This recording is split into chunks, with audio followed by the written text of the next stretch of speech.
regular council meeting for February 25th, 2019. It is 5 o'clock and I'll call the meeting to order. Does anyone have any additional agenda items? While you're considering that, I will make a slight adjustment to the order of business, and we're going to move up to under new business the Bolt bus service item as our first order of business today in order to accommodate our guest from Black Falls, Mr. Preston Warren. But if there's nothing further, we should have a motion, please. Councillor Gullickson. Thank you, Mayor Creasy. I also move the agenda as presented. Thank you very much. All those in favor? Unanimous, thank you. And minutes from February 11th. Everybody had an opportunity to look through those.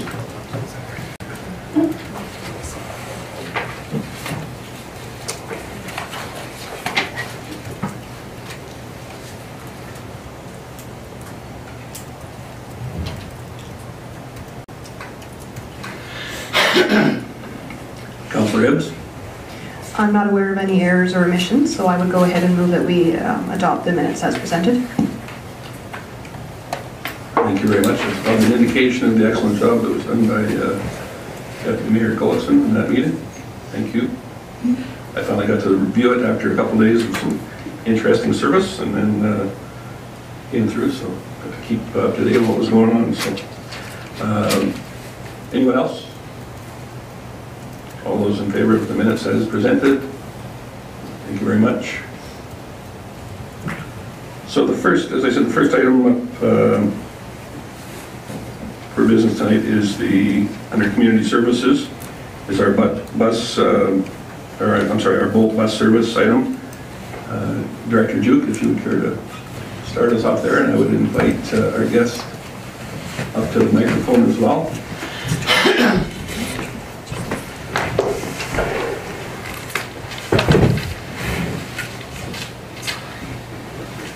Thank you, Worship Council.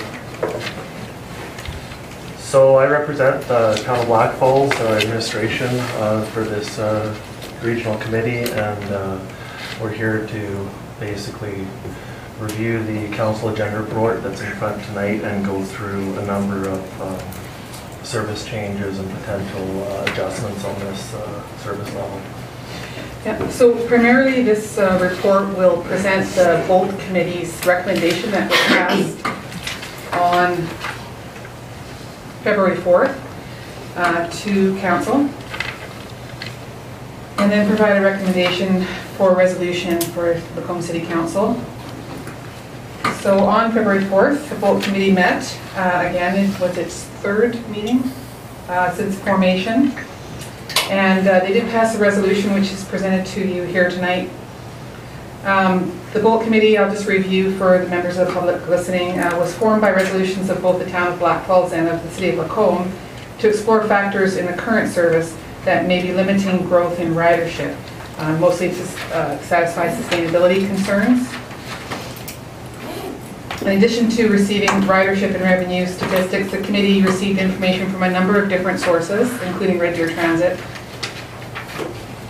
and from presentation of other programs that are being operated in other communities for comparisons to our service. And the committee had resolved on metrics that could be used to determine, better track the current ridership, better report on it. And some statistics from those metrics were being received by the committee. I think 2 committee meetings had been augmented by those statistics. So I guess the short presentation is that the committee does recommend at this time that Lacombe and Black Falls counties, or councils both, agree to amend the service and restrict it to those route times demonstrating the greatest use, which are the commuter times, and that the routing in the community of each community be reduced to result in the shortest possible travel time between north and south destinations. The adjustments would reduce the number of daily trips from 7 to 4 and targeted to serve commuters basically morning and late afternoon. Some of the positive potential effects are that it would, this new schedule and routing would improve the directness and cost efficiency of the service as a commuter service. The proposed models can be operated by a single bus, allowing for operational cost savings. Potentially, a reduced fleet replacement payment schedule would offer other savings, and new riders may be attracted to the more direct route. Potential negative impacts include that current users may have to abandon the service due to removal of the collector component of the service and/or loss of the midday runs. The Berman UPass agreement would likely be cancelled because it's no longer servicing Berman University. Revenue from transit advertising agreements at bus stops will be reduced, therefore, because of fewer stops, and onboard advertising as well would have lower exposure, so it may be, the agreements there may need to be renegotiated. Local collector transit service alternatives, the committee felt should be considered by each individual community on its own, separate from this regional transit service. Some limitations that should be noted about the committee's work. The current system was, of course, established at the outset without a regional transit study, identifying existing and future market demand or service classifications, other factors that are commonly known before a transit service is established.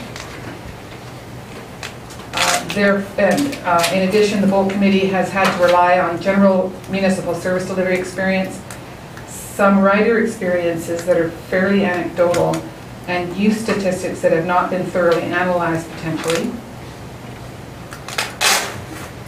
And public participation on service adjustments has not been invoked, so that the city may not be complying with its public participation policy. However, we'd like to present some potential cost savings. These are not actual numbers that have been worked out. They are estimates. But essentially the subtotal cost savings in operations is $90,000 per year per community. Some small additional cost savings as well with just bus shelter maintenance costs would be avoided.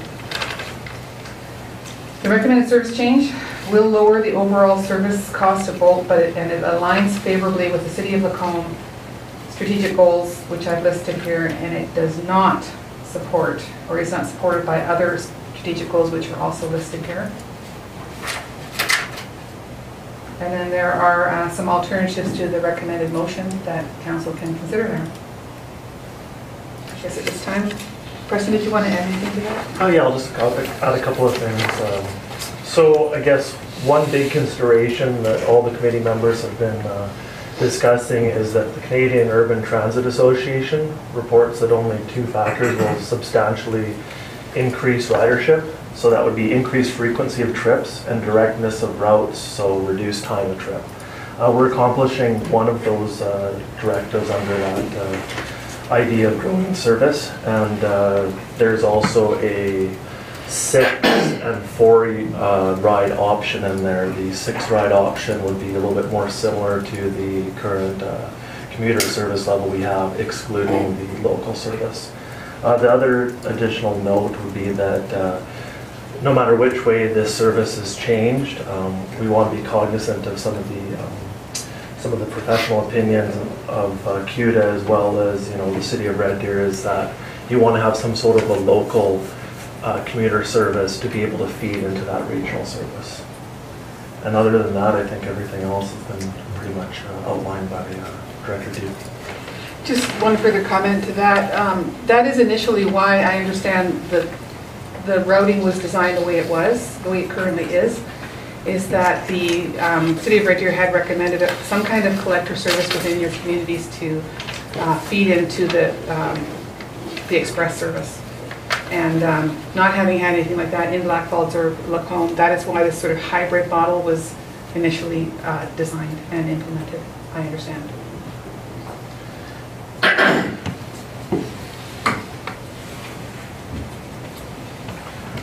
Thank you both. We appreciate the information. Open question or to Council. Go ahead, Councilor Lucia. Thanks, Mayor Creasy. I'm just struck by, first of all, thank you for looking into this. I think we're all watching the buses closely, but I'm struck by the one point under other considerations, the second bullet in the end of it says, this recommendation is coming forward without the fulfillment of the mandate of the committee, and the change may limit the committee's ability to monitor the key performance indicators over a period of time.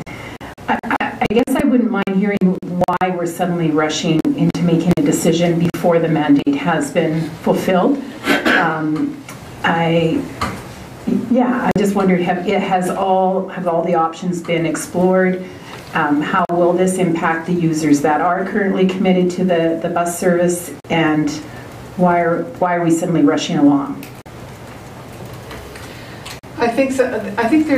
Thank you, Councillor Hoekstra, for that question. I think it was important to note that in the memo that's come before Council, because the committee was potentially worried that the service would be ended by maybe the City of Lacombe or any other party, and so felt that a change that could better focus the service would be a better option than leaving it as it is and then having it not fulfill mandates and potentially be ended. Would you agree that's the... Yes, that's definitely the impetus. Councillor Hibbs? Thank you, Mayor Creasy. I have quite a bit to say, so I'm going to try and be as quick as possible. I'm sure that doesn't surprise anyone. So I have to admit that this has taken me a little off guard, because up to our last meeting, with a prompt asked to report on the Bolt, the most recent Bolt meeting, and at that time it was suggested that there was going to be options, and I say that plurally, brought forward by Bolt that would be potentially centered around an express route. So that was the most information we had about this. And then there was no indication of an endorsement needed for one particular model that was headed our way. And there was only an indication that this information would assist in decision making regarding Councillor Ross's motion. So I really question why that happened and why this is that surprising. So omitted from previous reporting, already at the second meeting in December, discussion on a stripped down Monday to Friday express model with a park and ride was already being talked about. And again, at the January meeting discussion, it appears to have been focused around an express commuter model with a tie-in to Connects. I don't recall this being shared, and I don't know why that is. How was it that the committee honed in on that model so quickly, rejecting all other options?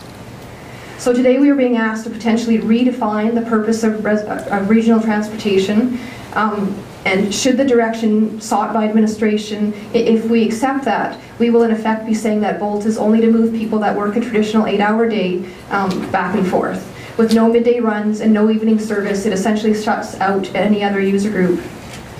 The information shared tonight has done little to persuade me that this will better serve our community. In fact, it serves an even smaller portion of our community, only traditional commuters. It completely changes the original intention of the service, and I'm not sure on the factors that led to this.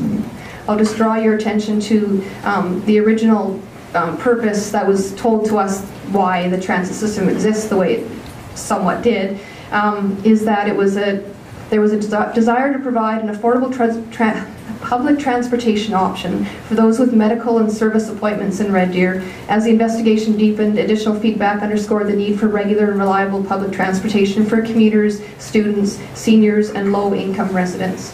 So I think that's important to keep in mind when we're talking about this topic. Oh, wait, sorry, wrong page. There we go. Looking at the ridership numbers I had available to me since making the schedule change in September, the first 4 months, the ridership increased 433 year over year. October having an all-time high of 2,141 riders in that month. So I had expected the committee would seek to build on that the growth achieved with little promotion, frankly, and what seemed like no attempt by the committee to tweak improvement, instead pursuing a dramatic shift. While I appreciate the attempt to reduce the cost by drastically slashing the service, should a Connects connection be made to augment the service locally, and then also keep in mind that that would probably be multi-municipal as well, that quite likely the savings would be largely mitigated. And so again, with no information presented, this is just speculation. The agreement with Berman was mentioned earlier, will be out because it's not compatible. Not sure what that says about our credibility. We made a deal to provide 3 years. I wish I had requested the minutes sooner. It seems from the minutes many good questions were being asked, yet there's little indication that there were answers, and yet at the same time a quick emergence of one model in particular. And I'd just like to highlight a couple of those questions that were asked. Now this is in the December 10th minutes from the meeting of the committee. There was an interest in determining riders' community of residence. There was an interest in learning effectiveness of the new Berman University Pass program. There was made mention that a new system-wide intelligence system was going to be on buses starting in January of this year. It would be important to ascertain why people are not currently using Bolt in addition to improving the service, and what is the core service for Bolt. So there's a very fundamental question right there. You know, what is mentioned in these minutes doesn't necessarily match what was originally the intent. And if you're going to make that shift, I don't think you can do that without involvement, you know, of the public. So we talked about there's limited info and virtually no opportunity for public input into this decision, and yet we are right here, right now, in one motion going to redefine what regional transportation looks like. And to me, frankly, that's unacceptable. So that, I mean, that's all I have to say. If you have any comment on that, I'd be willing to listen.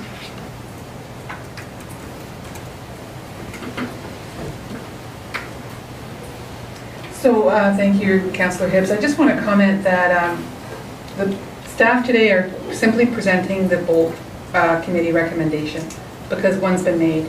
And so we're bringing that forward to this council and to Blackfalds Council tomorrow night. We are neither of us voting members on that committee. And to comment further on the committee's work doesn't really feel like it's our purview, I guess. Person, would you like to? I guess overall, from an administration standpoint, we haven't had the time or the ability to look at the service in its totality via a 2 or 3 year process. The committee members were trying to work within those time constraints, and ultimately the vote was made to reduce the service level from a cost point of view. It was talked about to start again at square one and build up the ridership.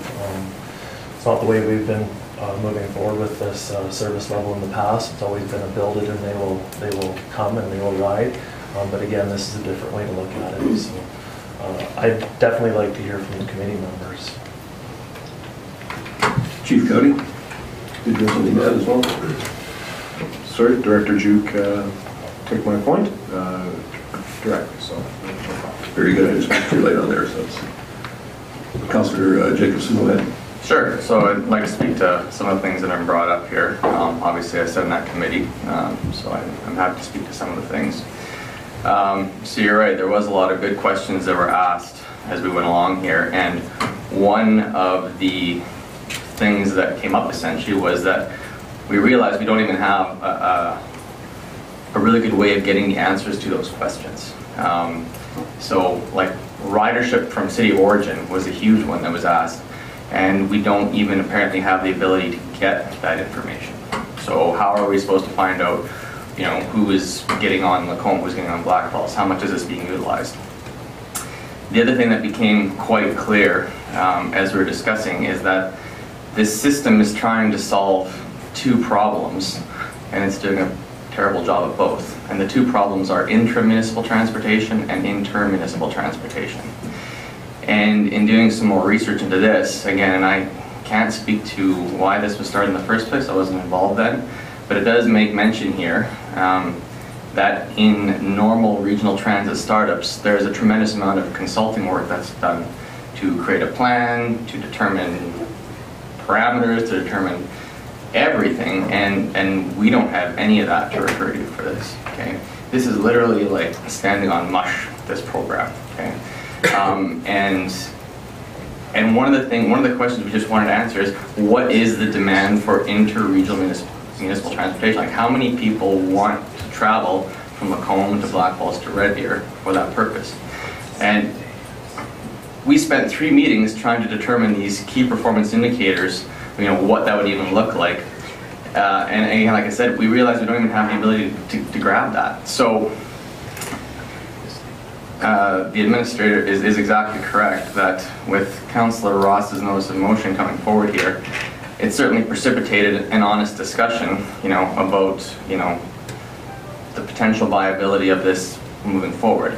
And I was the one who suggested that the most likely method of this program staying intact, given my assertion of what the vote would be on this council, would be to strip it down to what we know the demand is. We know that there are lots of people showing up for the 8:30, the morning meeting. We know that. So if we provide buses for those folks, strip the cost down to something that's, well, at least you're getting usership for that cost, and then rebuild the system from there, do it properly, that would have definitely the most likelihood of passing a notice of motion like this. So a lot of those points that you brought up are correct. However, it genuinely was a discussion about the likelihood of how this program can continue and how we can best determine what the actual demand is for inter-regional, intercity, intermunicipal transportation, while still being cognizant of the dollars that we're spending. And that is really the nuts and bolts of how this decision was made. Thank you, Councillor Connick. Thank you, Mayor Chrissy. First off, I just want to make the motion that Council accept this report as information, so I'll throw the motion out there before I speak to it. Couple of points. Councillor Hibbs, you brought up some excellent questions. And for me, the overriding point about your questions is those are questions that should have been asked a long time ago.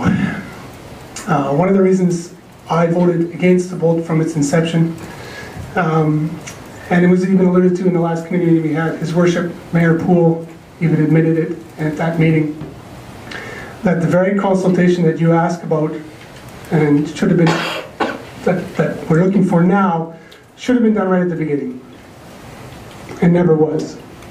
And he will admit that. He said it himself in that meeting. I sat down with former Councillor Peter Balsam for lunch today, and we were discussing this a little bit, and he said the same thing, that we never did proper analysis, never did proper consultation. I mean, we did cursory stuff to kind of get some sort of minimal feedback, but we never did it right. We put the cart before the horse. And here we are now, how many years later, and we've spent a lot of money on a service that very, very few use. And so, your questions are excellent, but they should have been asked a long time ago. I, for one, again, a number of things precipitated the recommendation coming forward, but I'm at a point where we can do 3 more years of analysis, and honestly, I don't think things are going to change an awful lot. And this is the type of thing that should have been done right from the get-go, and it wasn't. And this is one of the reasons why I voted against both right from its inception, because I knew going in, and it was kind of a knee-jerk reaction. Greyhound left, people were in a panic. How are we going to get to Red Deer? Lo and behold, provincial government with green chip funding said, hey, here's a couple of buses for nothing. So bam, no capital charge, no capital fees. Boom, let's get into this thing. And we all knew there was going to be operational, we all knew we had to subsidize it. We knew all that there was going to be operational costs associated. But at that point, we really didn't have a good grasp. But I suspected at the time, and I can't speak for the mayor, if his concerns were the same, that operationally it was going to be very, very difficult of a community of this size to properly sustain it, and even when you combine Black Falls and Lacoma. At the end of the day, here we are now. I appreciate the work done by the committee. I appreciate the concerns coming, or the recommendation coming forward. But you're right, excellent questions, but they should have been asked from the get-go. And I, for one, can't continue to look out for those answers and keep paying year over year in the hopes we get the answers we want. And in the meantime, be out this money, more money than we already are. We're pushing, what, $1 million mark? So, as you say, it was precipitated partially by the notice of motion, but we felt that this was something that could be palatable to this council. That remains to be seen. But that's my bit.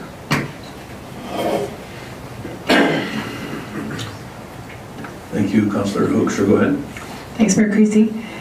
So I guess my simple comment where I started, and I didn't, like all the questions, I agree that what Councillor Hibbs is bringing up, but those questions were on the table, and in essence they were built into the mandate of this committee. So my attention was drawn to that point, that if a notice of motion comes to this table, can a committee suddenly just abandon their mandate? Because that was built into your mandate, all the questions that Councillor Hibbs was addressing.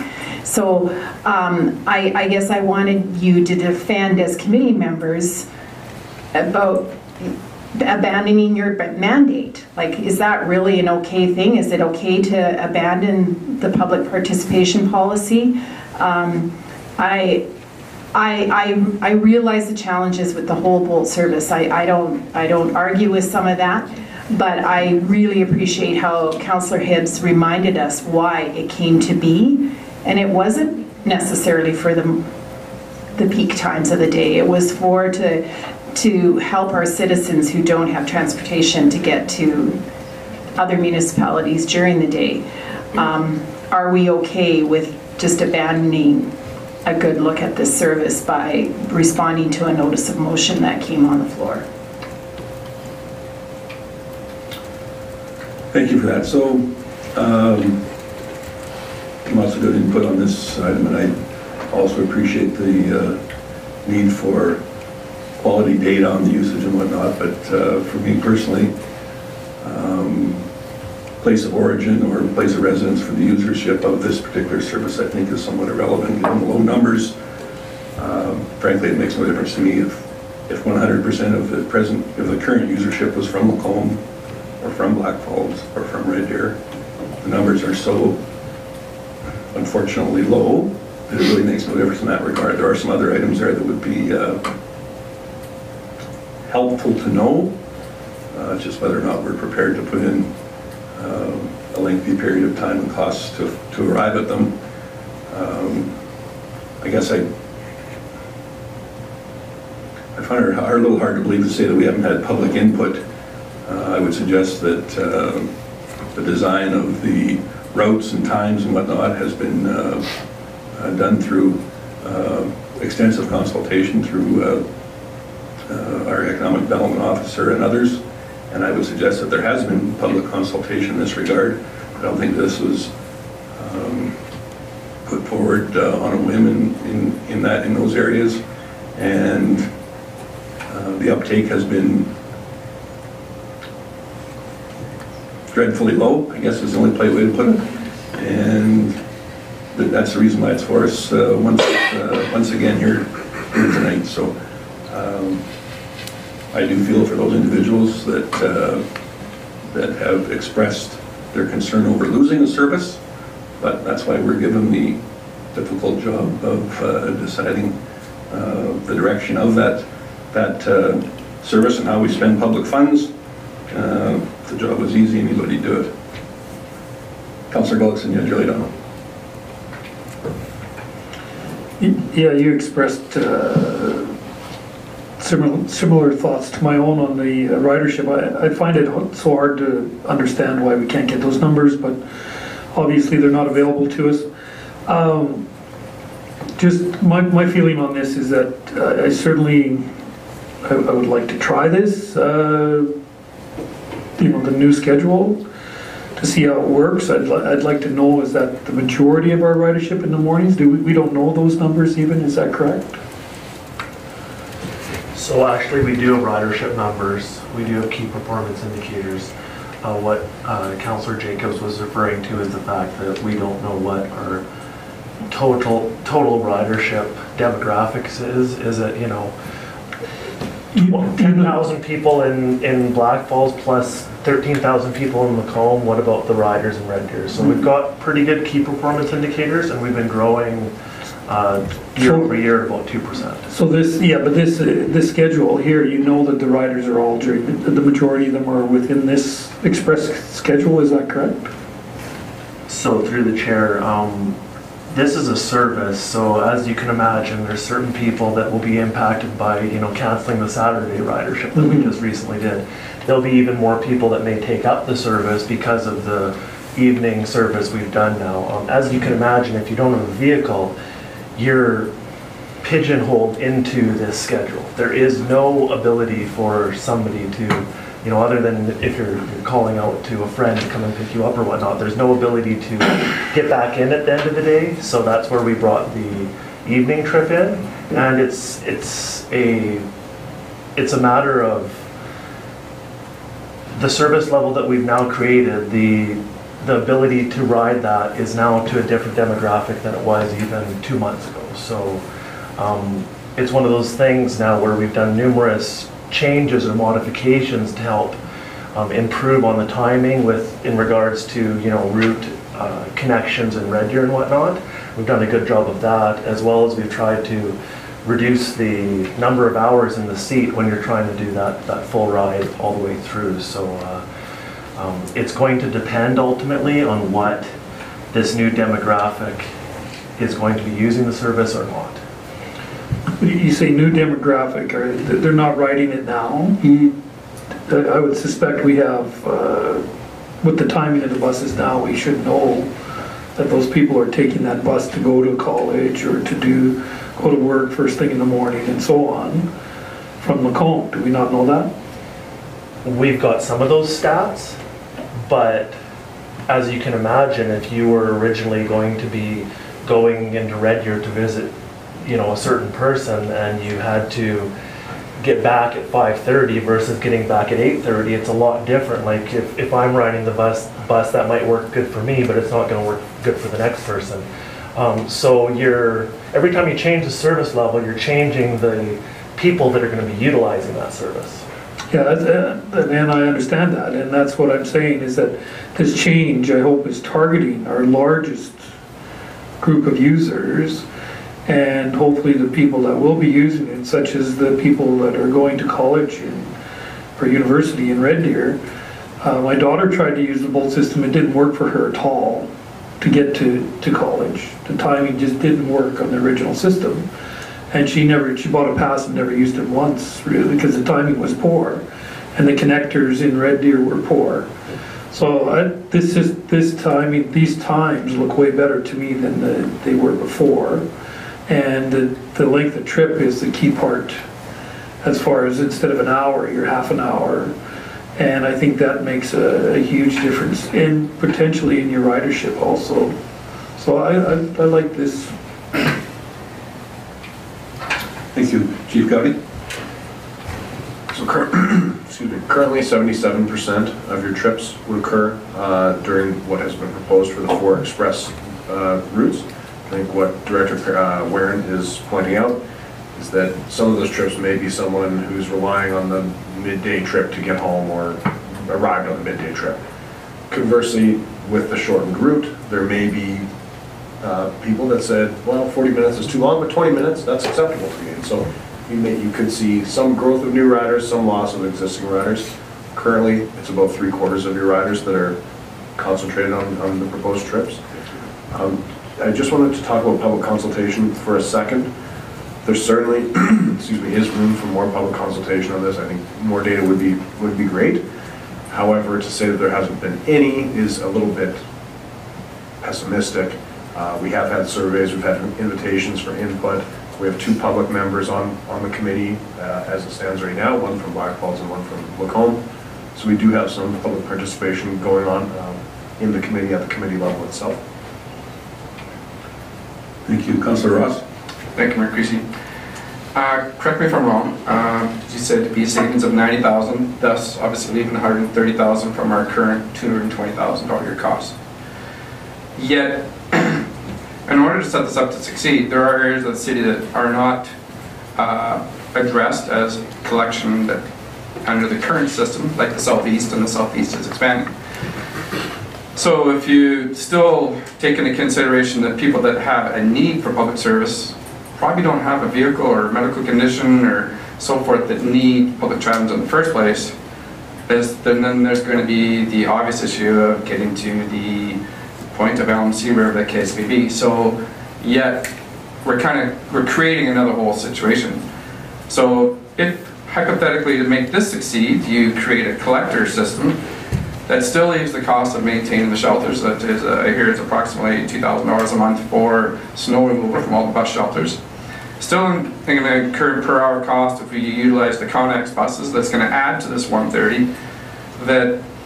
And if 77% of the users currently go with this current structure, we still have 23% of the users that it's not going to accommodate because they probably have other different time schedules, other work hours. So I understand your efforts, but I still think the whole Bolt system needs to start over from scratch on a smaller scale with our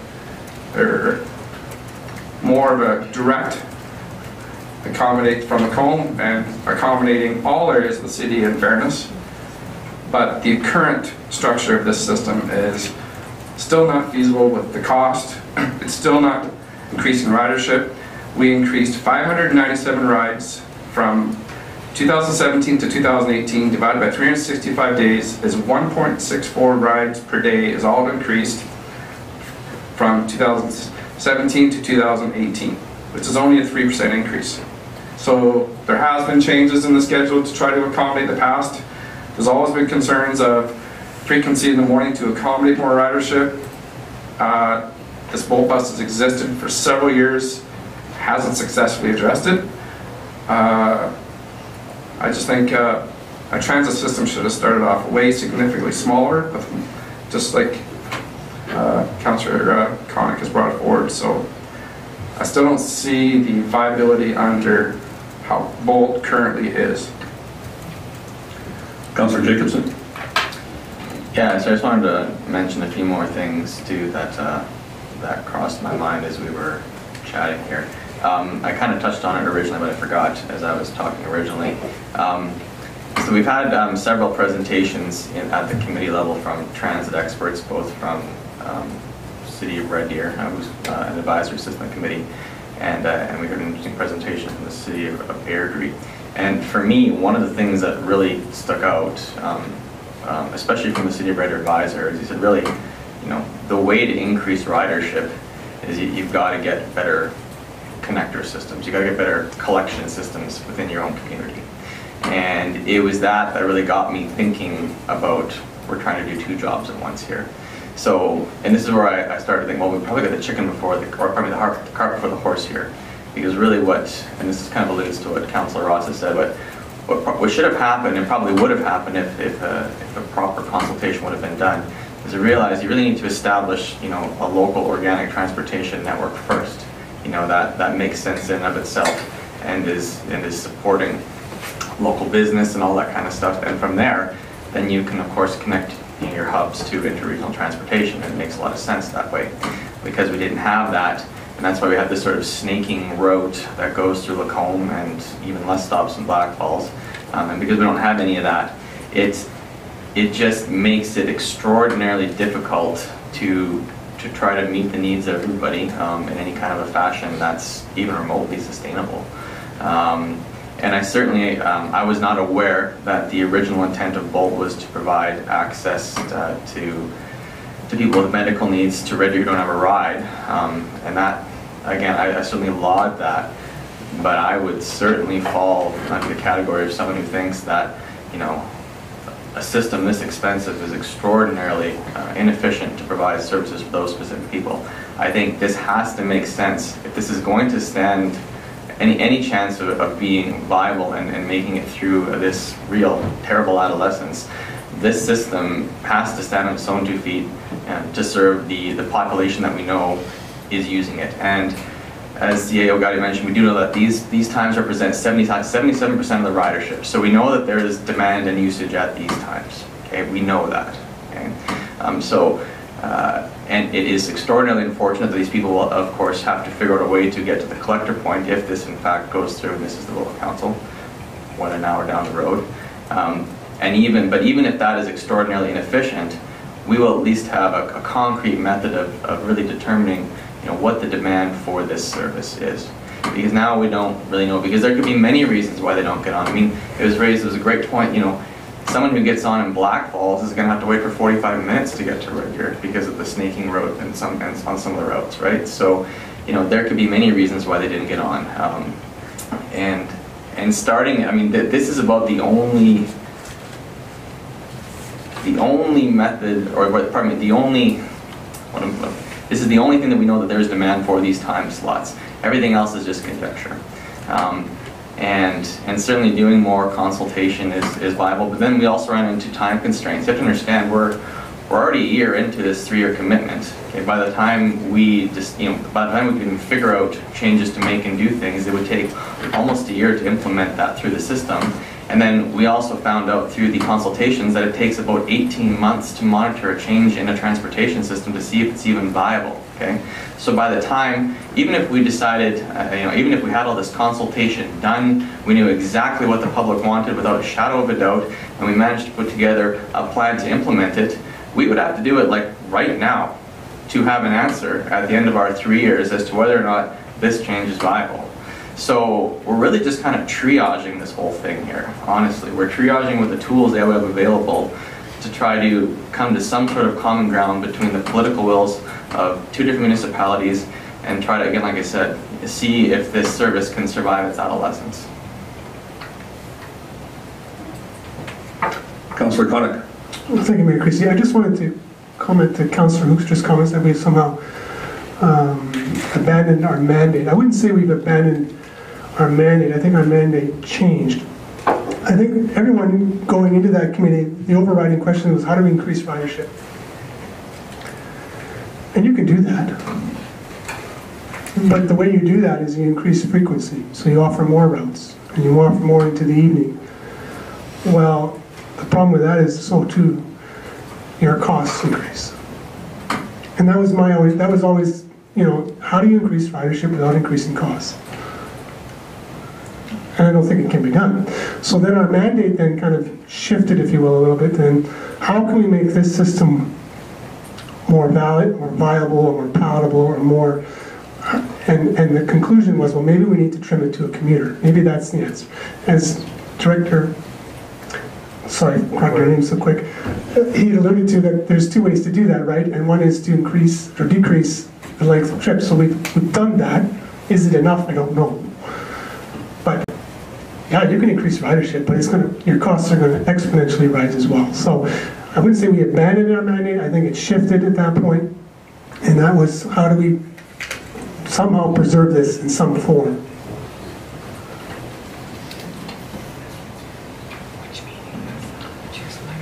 Thank you.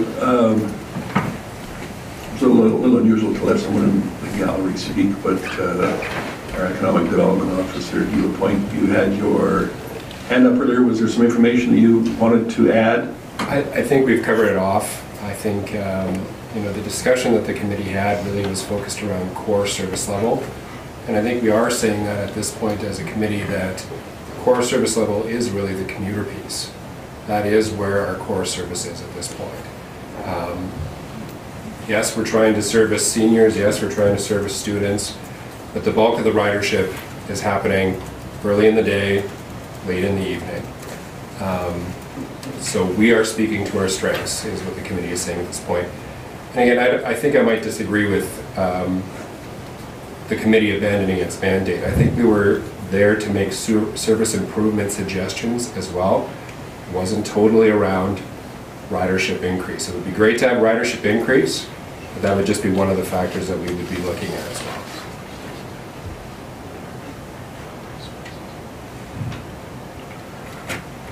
Director Warren, go ahead. Yes, thank you. So just to elaborate a little bit further on Councillor Jacobson's comments there around modifying the service. So a year ago, I guess, we started looking at, well, is Saturday the right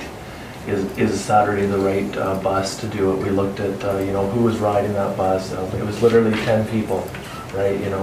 We looked at how we could potentially increase the frequency.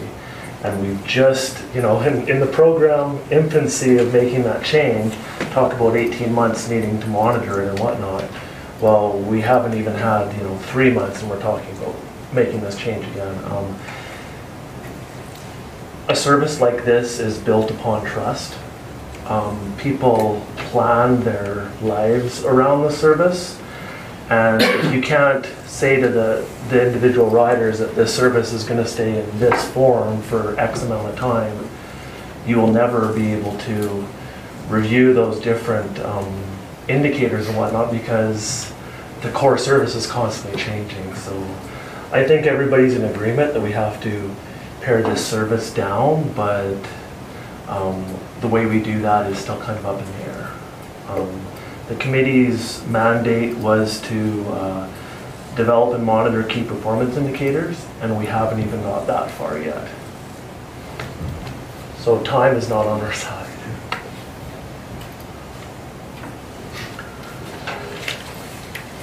So lots of interesting points for sure. I agree that there is certainly an element of trust in this, but I think that after 3 years, for those individuals that have found this to be a useful service for them, the numbers once again are unfortunately low.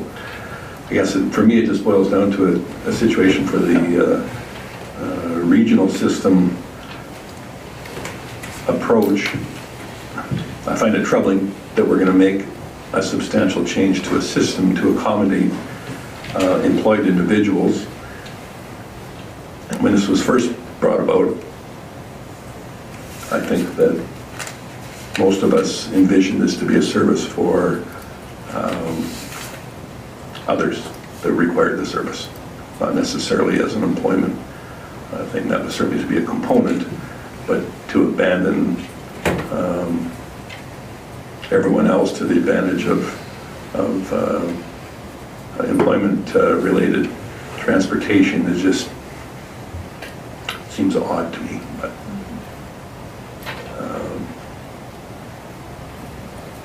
Councillor Usha. One more question.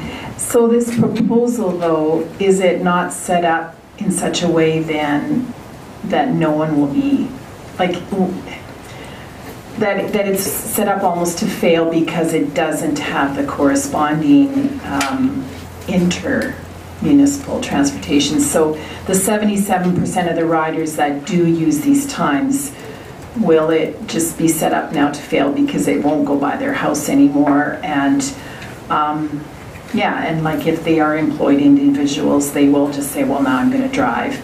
I don't know. I just feel like we needed more time, but I really hear what you're saying, Preston, too, that time is not on our side. And maybe then I also echo Councillor Jacobson. I actually agree with you a little bit here tonight, and maybe we have to pare it back, but I'm thinking, are we paring it back to set it up to fail? And then where will we start? Like I feel like, will anybody use it when it won't go by their door anymore, when it won't be in their neighborhood? That concerns me. And then everybody will say, well, see, no one actually wanted to use it. Or did we create a system that does not suit anybody's needs, as you were talking about? I don't know. Director Juk. Thank you. I'd like to comment on the point that Councillor Hoekstra just made. Frankly, I've only been at the Bolt Committee as many times as it's met, and I have very little background and I'm very new. But I do want to say that one of the problems that I'm seeing here repeated over and over again is that all of this is speculative, because Bolt Committee is making a recommendation they think, hope, pray that will make an improvement to the system in their best experience and their expertise. But frankly, there is no originating study. There is no market demand, future and current. There's nothing on which to base this except a good kind of, your best guess at this point. Will it work? More riders may take onto it, more riders may not. It may abandon the system and it may ultimately fail. And that's... Does anyone have anything else? Sorry, does anyone have anything else? If not, I believe we have a motion. Go ahead, Director Warren. I guess I just wanted to make it very clear that this commuter service probably won't survive if there isn't a local ridership local system that's able to feed into this. So the cost savings that you will realize on the regional side will more than likely, if Town of Black Falls has their way using that for a local service, because we understand that you need that feed to be able to build that regional system. So I just wanted to clarify that there really isn't too many cost savings, but what we will be able to do is take those local considerations and apply them to the local solution instead of to the two local solutions that we're talking about. Very good. We do have a motion before us to accept this report as information. So I will call the question. All those in favor? None opposed? I don't believe there was. So thank you for that. Director Warden, we appreciate you taking time out of your busy day to join us here and provide an update and some information. Thank you for your time. Thank you, Your Worship.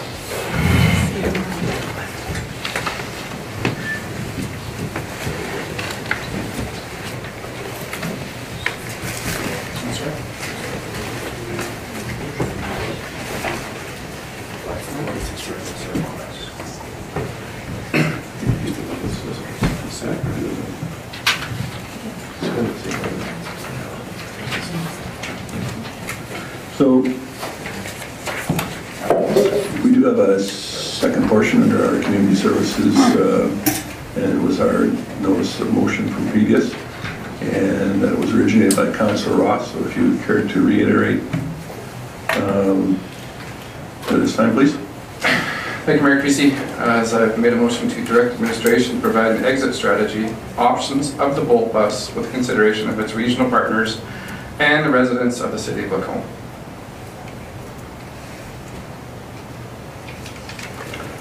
Thank you for that. Any discussion?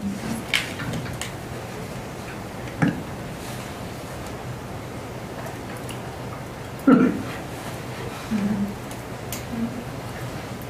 Seeing none, then I will call the question. All those in favor? I'm sorry, you had the floor. Keep talking. My apologies. Anyways, I see no really reason to reiterate what we've all just discussed. I've always felt from being on council that several of the reasons of Councillor Connick's brought up was I think it was an opportunity in the past that without consultation, it's not that I'm not a believer in public transit. I just think in a smaller scale with more direct to its destination is far more efficient. I think we obviously already have areas that southeast of our city does not have a pickup point. It's already been alluded to that even the proposal would not hardly be successful without a collector system. So I don't see us really saving any cost, and I think it's considering the ridership, I think it's we have the current system I don't feel is working, and I think we have to have a start date to the end of the current system, and if there's a system in the future with consultation that can be brought forward to council, then that's something that if somebody else has a passion of doing that to bring forward a viable economic system within that taxpayers can look at that has more benefit, then so be it. But anyways, I think we've debated this for the last hour already, and I don't want to be repetitive. Councillor Jacobson. Sure. So I am, I do feel a little bit rushed on this. As I mentioned, this was the impetus of this at the Bolt committee was we knew this notice of motion was coming. So this, why this was brought forward as a recommendation has already been laid out here. But I really want to also emphasize and say I completely agree with Director Juke's comments about, and I kind of alluded to this, like, when you dive into this whole thing doesn't have a foundation to stand on. We have absolutely no points. We have nothing. Okay, like again, and it's right. This is literally 8 people sitting around giving their pet theories as to why this is going to go or not going to go. And everybody's Mr. Amateur Anthropologist, okay, or sociologist. It's seriously, that's what it is. And it certainly deserves to get that study done. I understand though, in just in side conversations with the CAO, that in municipalities where they do this takes years to do this. Like they'll work on a transportation plan for 2 or 3 years before they implement. Okay? So I'm going to vote against this because I want to see, if there's any other option to see that demand. But you all need to understand that there's going to be nothing brought forward that's going to make it any cheaper. Okay? It is not going to get cheaper. It is only going to be more expensive. And even if there is a way to increase ridership, okay, it's not going to be at any kind of cost savings. It's probably going to be substantially more. Okay? And frankly, where I am honestly leaning towards, even though I haven't decided yet, I myself am leaning towards, just an intermunicipal system. Okay? Why are we subsidizing people to go to Red Deer and Black Falls, when we've got our own businesses that need, transportation and all of that? That's just, again, my thoughts as we're going into this. Because again, as you learn more and more about this, you realize, again, like I said, that the intermunicipal system really should be in place first. So I genuinely believe we're kind of in a rock and a hard place here. Yeah, we've got commitments to the university. However, we've heard from their representative anecdotally that it's less than popular on the campus. So I don't think there would be a huge pushback, frankly, if negotiations were entered into. I may be wrong, but that would be my sense of the situation. But that is unfortunate. And if this thing does die on the vine, it is unfortunate that this program will have gone to waste. But I would have liked more time for the committee to have worked through a bit more, maybe provided a couple of different options with some more reasoning, some more things to chew over. But the nuts and the bolts of it that you guys really need to get your head wrapped around is this is not going to get any cheaper. It's not. We don't know if it's in demand, and we have no foundation to stand on.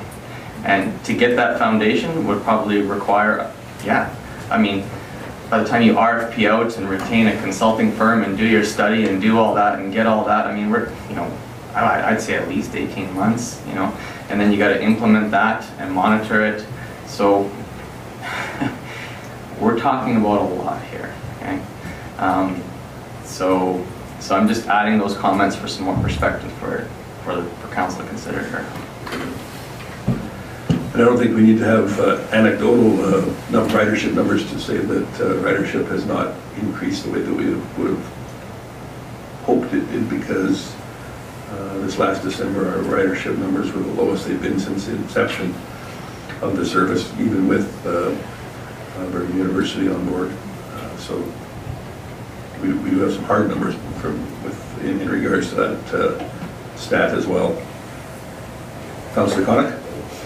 Thank you, Mayor Creasy. So I would agree with much of what Councillor Jacobson has said. I will support an honest motion because, as Councillor Jacobson alluded to, it's on a shaky foundation. It always has been. And I think we just need to cut the cord. And if we're going to go down this road, let's do it properly. Let's start as we go to the west and to the east and to the north. Let's see if an inter-city transit system is something we need to be doing first and foremost. And if that's viable, given on some proper consultation, then maybe at some point we can look at doing a regional service. But in the here and now, you just have to stop the bleeding. We can't. I'm not prepared to spend another 3 years of $200,000+ a year to see if there's something more viable or what that looks like, because as Councillor Jacobson alluded to, it's not going to get any cheaper. So I just want to remind everyone the exact wording of this motion. It's direct administration to provide exit strategy options. This does not mean a vote to support this is going to end the service. It means that yes, we seem to be on a rather shaky foundation, and we'd like some options to see what all is involved with it, because we don't know that today. So, vote one way or another does not necessarily mean an end of the Volt service this evening, in my opinion anyway. It does certainly have some strong implications, but I've always been one that likes to base these types of decisions in proper information, and I don't think that knowing the implications of this particular motion are harmful in any way, shape, or form. So I will certainly be supporting it. Councillor Gullickson. Thank you, Mayor Creasy. Just a quick question on the Vernon University contract. Is that a 3-year deal? It's a 3-year commitment with, I believe, a 1-year notice to exit. So there is an opportunity for early exit in that contract with a 1 year's notice. And that's the same that we have for Bolt, correct? 1 year notice? Yes, that is the same as for Bolt. Thank you. Councillor Hoekstra. Thanks, Mayor Creasy. I guess, so my question is, after our last motion that was for information, and now this one, how will either of these motions actually influence, again, the mandate of our Bolt committee? Because I guess I'm a little bit sensitive to the fact that what does the committee do now? Their recommendation came here, it just came as information. There was no go forward plan. How does this motion affect what their mandate is? I hear what the councillors are saying. They sit at the committee and do they really do anything? And now they did something and we just took it as information. And so how will this influence what our go forward plan is? I appreciate what you're saying, Mayor, that it's not bad to know what these options are. This isn't necessarily the end, but I'm concerned about, believe it or not, the money too. Are we going to be paying now $130,000 to have a system that's guaranteed to fail? Like, that's what concerns me. So that's still a pretty expensive problem too.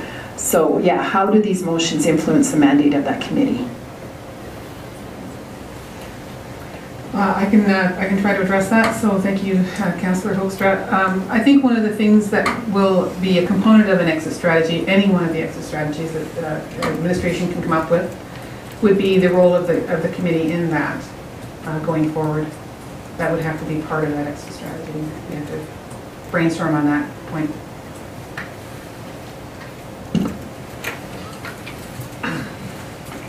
Councillor Clark. Thank you, Mayor Creasy. I just echo Director Duke's point. I think that the mandate of that committee then would be to look at exit strategies. What does that entail? How is that possible? What are the time frames? As the Mayor alluded to, Bolt doesn't end tomorrow. If this passes, Bolts will still truck along, I would argue, for a little while yet until we figure out what this means exactly. Councillor Jacobson. Yeah, so again, I don't know if we're guaranteeing that it's going to fail, the pared-down service. And I guess going back earlier, I'm a little confused why people are so offended by the fact that we would try to make the service serve the demographic that's using it the most, which is these people who are commuting. You know, they're the ones who are using it, right? They're the ones who are using the service. So if they're the ones who are using it, we should be doing it for them. I mean, nobody ever says, nobody has ever made the point that you make money at these things. The whole point is it going to be used? Okay. And so I'm in favor of essentially a hybrid model. You know, I'm in favor of seeing this out for the 3 years. You know, as long as the university wants to do it. But for the reasons I told you, for timing, for consultations, for all that, you know, we pretty much have to decide now how we're going to change it up to see any change. And the reason why I was in favor of this pared-down model is because I know that I wouldn't support this in a year and a half if it stayed the same as it is right now and we have the same numbers. Okay? So if I know for sure I wouldn't support this in a year and a half from now, I thought, well, we might as well do a change and see something else, right? And yeah, like I said, unfortunately, it has to do with the logistics of implementing a change in the system and then monitoring it, you know, and something that's manageable with the administrative capabilities we have to do. You know, we don't have the ability or the time to retain all these consultants and do this plan. So paring it down and serving the demand that we know is there is something that the committee felt, hey, we can do that and we can do that now. So if we know pretty confidently, based on the voting record of this council, that if it were to stay the same, it's going to be shut down regardless. You know, if we know that's a certainty, and even if this other thing is like 10% chance of success, well, we might as well see what 10% does. So that was my logic behind this, and so I personally will be supporting, like I said, I won't be supporting this motion because I do, yeah, I realize it's options, but it does, you know, it sends a message that basically the writing's on the wall. But I will be supporting, well, I guess we'll have to bring the motion back at some point because it does leave a lot of gray area if we're just receiving this information. But if we get some kind of direction on that, I certainly am behind the notion of paring it down because it's going to give us more information to consider. Councillor Ross? Thank you, Mayor Creasy. I would think that most citizens would have an issue with the two communities together putting out $440,000. If you divide the number of rides per day by 2, which is only being used approximately 28 people per day. It's the amount invested with the amount of people it's serving.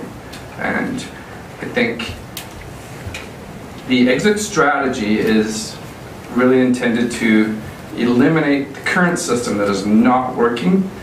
And it's obviously been stated that unless you have a collector route to a specific point that's a commuter, then their current proposals is pure speculation, but already being stated that it's not going to work unless you have a collector.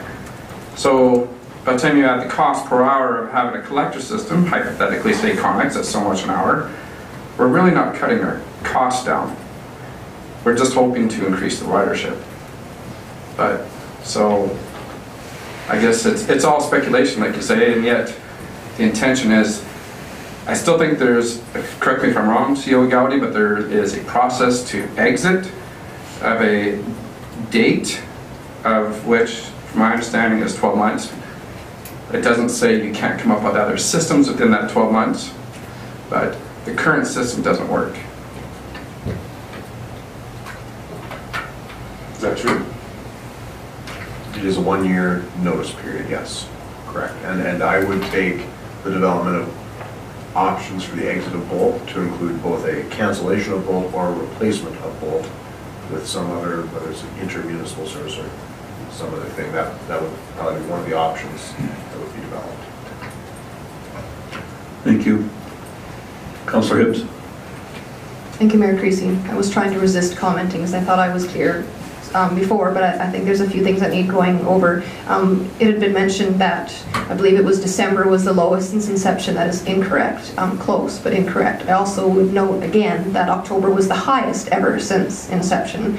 I would also comment that the changes that were made in September 2018, so only a few months ago, actually does see a reduction in cost, and we've already clearly seen an increase in ridership. So some very initial changes were made with that expanded schedule, and we saw some positives there. We haven't had enough time to see like a long enough number. So this motion, frankly, is premature. We decided in May that we wanted to strike a committee. That committee didn't meet until November. They've had, what, 3 meetings, and we're already talking about an exit strategy? Fine, let's talk about an exit strategy later, if that's what the numbers show. But I will be voting against this because I think it's very premature. The mover did mention that, you know, he thinks that the public would say, that's again part of the problem. We don't really know. In the last survey we did of the community, we asked service level questions about, you know, this and that, and one of them was Bolt. And what was the results of that Bolt? It wasn't overwhelming displeasure with the service. There's a lot of support in this community for that service, and a lot of people in this community don't mind paying what they're paying for it, which is actually cheaper now because we made those changes in September. So I'd like to see us build on that and not just throw it all out. Yeah, and that's really all I have to say. Thanks, Councillor. So my apologies if I suggested that this December was the lowest month, the lowest in comparative months from previous years of its inception, lowest in December. So thank you for clarifying that. Councillor Gullickson? Thank you, Mayor Creasy. I'd just like to comment on the collector service that we're talking about here. And I don't think any of us are thinking that we'll save any money if we have a collector service. It will cost us more money to do that.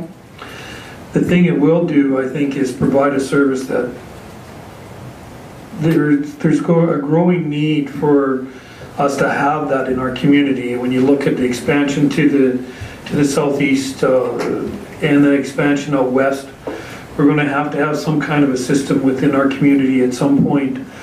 And these are long-term decisions. They're not something that happens overnight.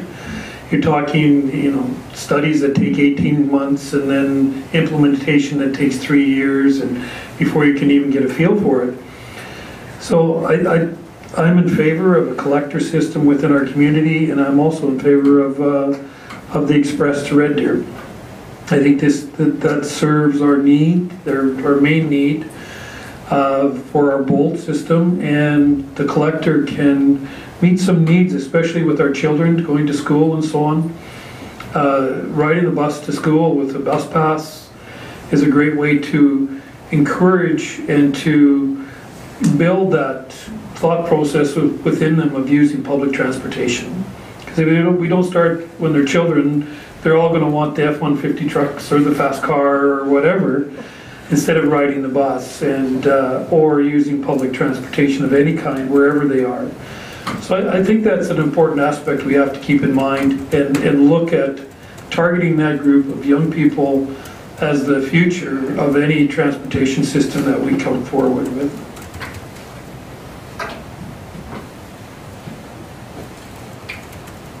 Anything further?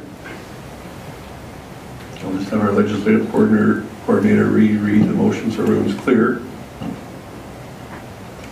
That council direct administration to provide exit strategy options of the Bolt bus with consideration of its regional partners and the residents of the city of Lacombe.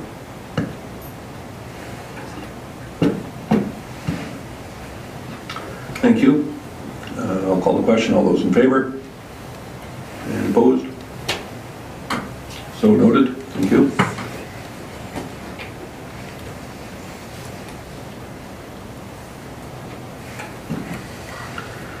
So the next item that we will be pursuing here,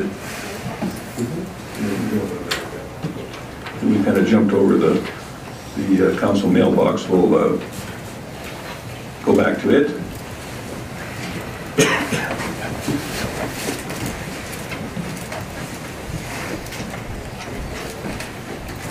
So the first one was a letter in regard to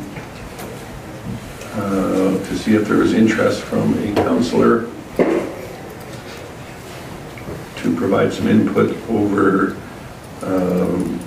submissions and to be on the scoring and selection committee for the Central Alberta Youth Unlimited. Chief Gowdy?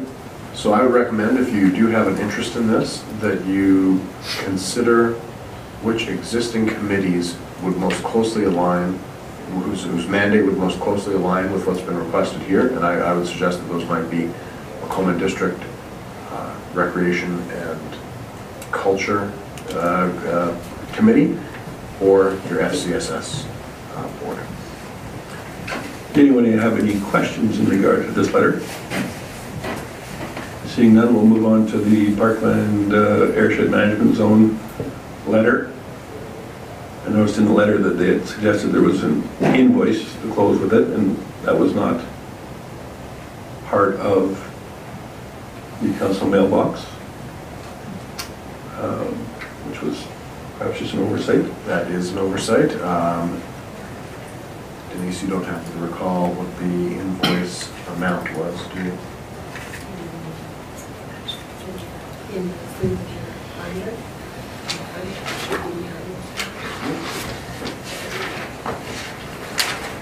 I don't know if it's necessarily fair to council to bring that forward at this point in time, but given it was referenced in the letter, it seemed odd that it shouldn't be part of the presentation. So we will re-include that in the next mailbox with the with the invoice. I don't actually have it here before me. My apologies. Very good, thank you. And we had some minutes from the Bolt Governance Committee that followed after that. I think we've been through that subject at some length. Councillor Hibbs, go ahead. Don't worry, I'm just asking about November 5th minutes. It references adoption of November 5th minutes in the December 10th minutes, but there is no November 5th minutes included in this package, so not sure what's going on there. Director Duke? Thank you. I believe the November 5th minutes were attached to a different council agenda. I think you had them already.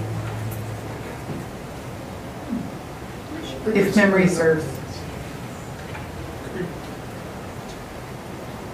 We can have a look. That I don't want to say right here whether that is the case. I'm not sure, but we'll definitely check into it, and if not, we'll bring them to the next. We can do that. Yeah. And the next one letter is regarding the Lieutenant Governor of Alberta Awards in the arts. Anything that you can go over that letter? That was originated by former Red Deer Mayor Maurice Llewellyn, who was a member on the planning committee of that organization. Thank him for that.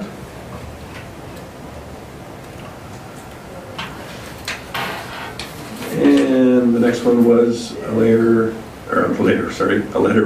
regarding endangered species and CITES and animal protection. Councillor Hoekstra? Thanks, Mayor Creasy. I just had a question about that. Did that come about because we are looking at the animal ownership? It was unreally incidental, but we might want to look at it considering our changes in our bylaw.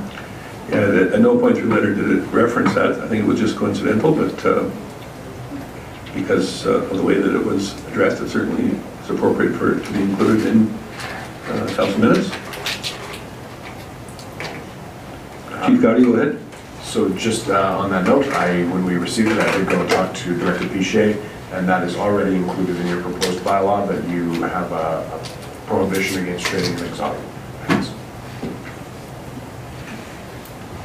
Which I think is a fine enough goal, but that is already governed by legislation at the provincial and federal levels, so if you want to include it, that's fine. Next one up is from Municipal Affairs. There's been quite a few letters from that particular ministry in the past few weeks. This one is in regards to the Alberta Community Partnership Program, and suggests that we've been approved for the $50,000 grant in support of the Facilitated Waterline Protocol Development Project. Would you care to elaborate on that, Chief Gowdy? I would. I would say, although that notification is coming to the City of Lacombe, the project is really a project headed through the Regional Water Commission. They got a similar letter, actually, as you know, addressed to yourself as well, incorrectly, but it is a project that's going to be facilitated by the City of Lacombe as the manager of the Regional Water Commission, not necessarily as the City of Lacombe. That is the final item, I believe, on Mailbox, is it not? It is, if possible, and I don't mean to impose here, but it would be nice if there's an interest in responding to the request from Youth Unlimited. That is one that they have specifically requested some sort of response. Certainly may be that there's no interest. If that's the case, we'd like to advise them of that. I think at this particular point in time, I'm going to leave it open to council to approach administration should they choose to be a part of this committee. That you can take it upon yourselves to get a hold of Director Duke and take it from there, and we can report on that at a later date. I'm not going to ask for that expression of interest at this meeting. Okay?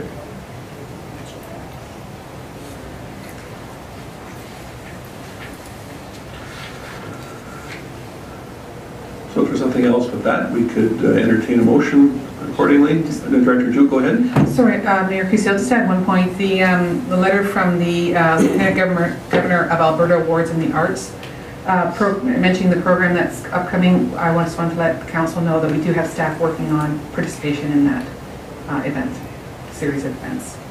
Appreciate that.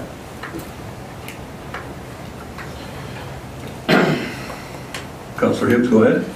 Thank you, Mayor Creasy. I would move that we accept the contents of the mailbox as information. Thank you very much. All those in favor? Thank you. So moving on, we'll ask that Director Thompson take us through the first reading of Bylaw 400.22, which is a Midway Center lift station rezoning. Thank you, Mayor Creasy. Before council on this item is a request of administration for council to consider first reading of the bylaw as the mayor had indicated. This bylaw rezones a parcel of land in the Midway Center outline plan area from a future designation district to utility district. This parcel of land will house the lift station that services the Midway Center, as well as a good portion of the joint economic area. And so this is a parcel of land that has been included in the outline plan as a public utility lot for this purpose, and so we are recommending the council proceed with first reading tonight, as well as schedule a public hearing as listed in the council report. Thank you.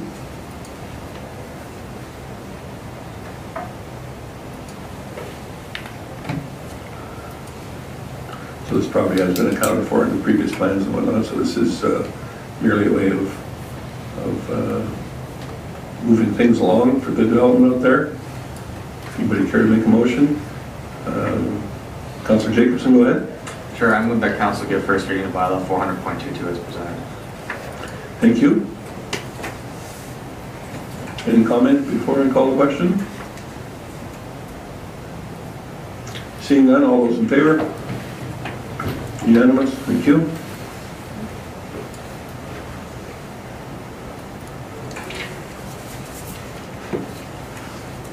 Councillor Connick.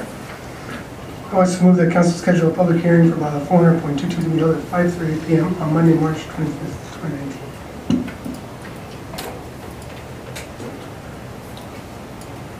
Any discussion on that motion?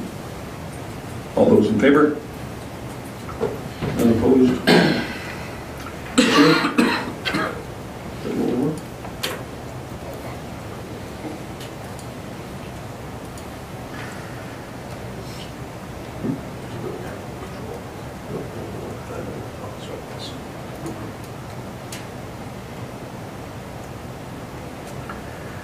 And we're going to move on to an item for Director Piche, Bylaw 469, the Responsible Animal Ownership Bylaw.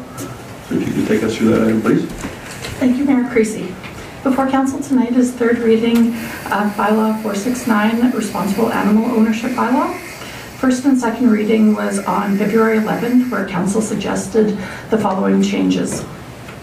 That the title be changed to Responsible Animal Ownership Bylaw rather than Pet Bylaw, Pet Ownership Bylaw. That the definition of the owner be clarified. The age of the licensing for each animal be changed to 1 year to allow for altering the animal. A distinction of animals that do not wear collars versus those that are always with a collar, such as a dog versus a cat, to ensure identification. And that female cats are to be kept indoors at all times when in heat, and that the removal of the vicious animal section be taken out, as it would normally be at a provincial level where the penalties would be determined then, and then adding a clause for the bees. The implementation and education component of the bylaw will be transitioned as followed. For all new animals, they will immediately be under the new bylaw once it's passed. Anyone who has already paid their 2019 licenses will be transferred to a lifetime license as long as they can provide proof of altering and identification. We will also allow for a sworn statement in front of a commissioner of oaths, as was stated by Chief Gowdy there. Those who don't want to alter or ID their animals will only have to pay the difference between what they've paid already for 2019 to the applicable balance for this year, and that will be their lifetime license. And we are going to encourage that all pet owners register their animals as soon as possible with the city. However, enforcement of cats will not begin until January 2020 to allow them to have some transition time. And administration will begin an education program to inform the community of any of the changes once this bylaw passes. At this time, I'm happy to answer any questions or take any other changes. Thank you, Director Piche. Councillor Gullicks, go ahead. Thank you, Mayor Creasy. Director Piche, did you get any indication of how many animals are currently tattooed, and specifically cats, from your investigations? No, I honestly don't. I'm sorry. I don't have the number of cats that are tattooed. However, tattoos are recognized by the veterinarians. They are monitored throughout the province, the tattoo system. All vets are registered with a certain code and then an ID number. But honestly, I don't have a number as to how many cats are tattooed. I'm just wondering, like for our bylaw, because microchipped is so much easier for bylaw because it's just a scan and they know where it's from. And to have a tattooed cat or dog, depending on the dog, could be a little bit difficult. I can appreciate that, absolutely. A chip is much easier, like you say, because if you have to get close to the animal without actually picking it up, it's easier just to wave a wand over them versus actually looking right in their ear. So absolutely, I can appreciate that. And the other question I have is the $150 fee for unaltered and not microchipped or tattooed lifetime. So there's really not a lot of encouragement to do it after you pay that. So that's cheaper than having it done, right? I'm sorry? Like for example, if I had a dog and I didn't want to have the dog spayed and I didn't want to bother with the microchip, I pay you $150 and I'm done. That's for correct. For life. Yeah, you're absolutely right. To spay or neuter an animal, it is probably around $300 or $400. The chipping or tattooing, quite often tattooing is included with the spay or neuter. Spay is, I believe, is more expensive than neutering an animal, is my understanding. But microchipping will be roughly between $30 to $60 depending on the clinic. So that's a really reasonable price for sure. And I just think we need to have some way to encourage those individuals to get it done. Otherwise, I just hand you my $150 and I'm done. And I don't have to worry about my animal anymore. Are you recommending a higher fee? I'm recommending that it's a yearly fee. A yearly? You know, and maybe not $150, but a yearly fee for animals that are not altered and no microchip. Not altered or microchipped on a yearly, but if they are, then it's lifetime. Lifetime, yeah.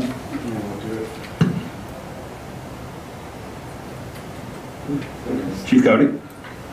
So I think what you're suggesting is that those animals that are not tattooed, not identified, and not altered would almost be placed in the category that we've identified as nuisance animals, that's the only current category that we have the requirement for an annual license to go through. So we could add them in there. I would maybe change the nuisance moniker, but.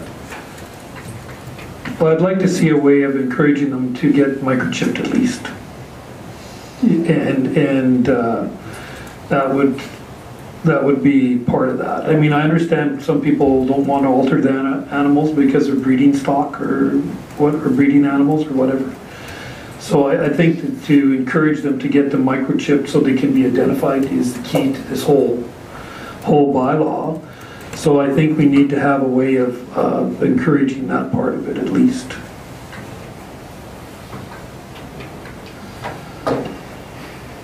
Councillor Usha, go ahead.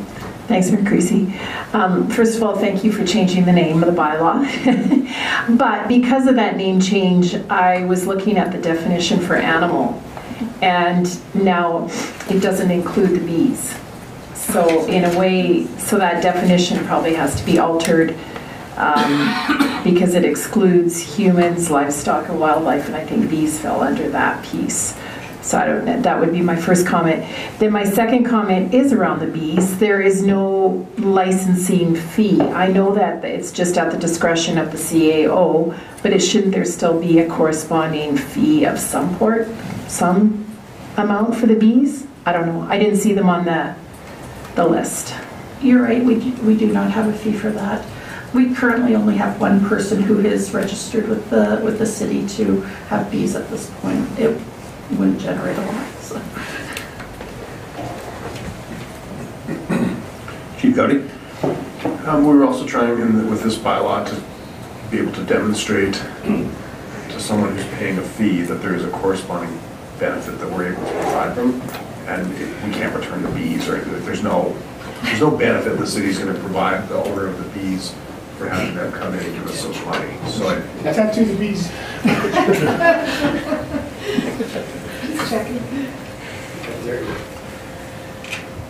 So I'm going to put forth an idea.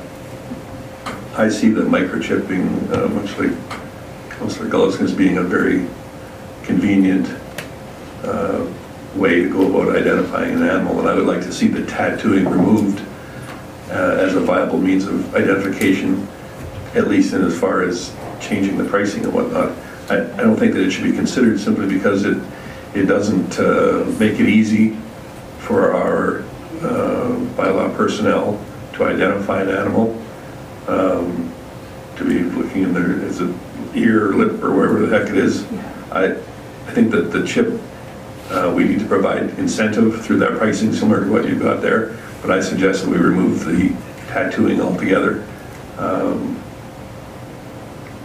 To have to look at every animal that they get that it does not have a chip, because that's going to be the first go-to thing is running the wand over the animal to try and look on both ears or lip or wherever the heck these tattoos are is a waste of time. And for responsible animal owners that want their animal returned, I think that giving that $75 discount more than makes up for the cost of the insertion of the microchip. So I would really like to see that come forward. The altering of the animal, well, I appreciate that's a great thing to do. I'm not necessarily sure that a pricing change for that item alone should be reflected here. I don't really see that as being, it can be a recommendation of municipal government, but as far as it having anything to do with the returning of the pet or I don't think it's relevant. Chief Cuddy? So I think when we did our research, one of the reasons that many municipalities do encourage alteration of pets through their bylaw, number one, the proliferation of stray pets. It's not as big of a problem here in Macomb, but certainly if you look at the nuisances caused by pets that are unaltered when they're in heat, that sort of thing, they typically are associated with a higher rate of non-compliance than pets that are altered. Just on the tattoo side, you had said in the ear, it is typically done in the ear, on the belly, or behind the hind leg. So there is actually 5 spots to check for the bylaw officers. I appreciate that clarification. That makes it even a stronger point to do away with it and try to encourage them to have the microchips inserted.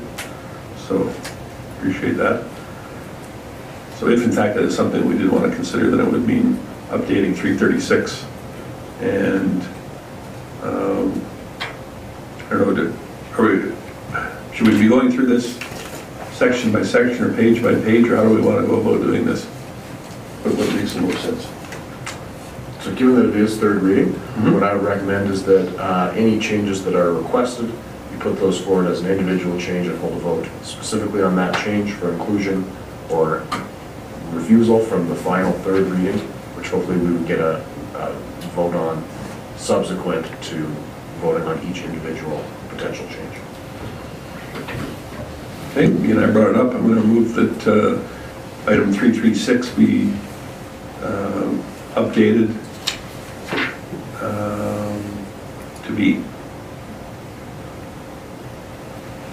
to read as microchipped means a process that is registered with the data. Basically, this has to be reworded altogether because I think it's just microchip to have the animal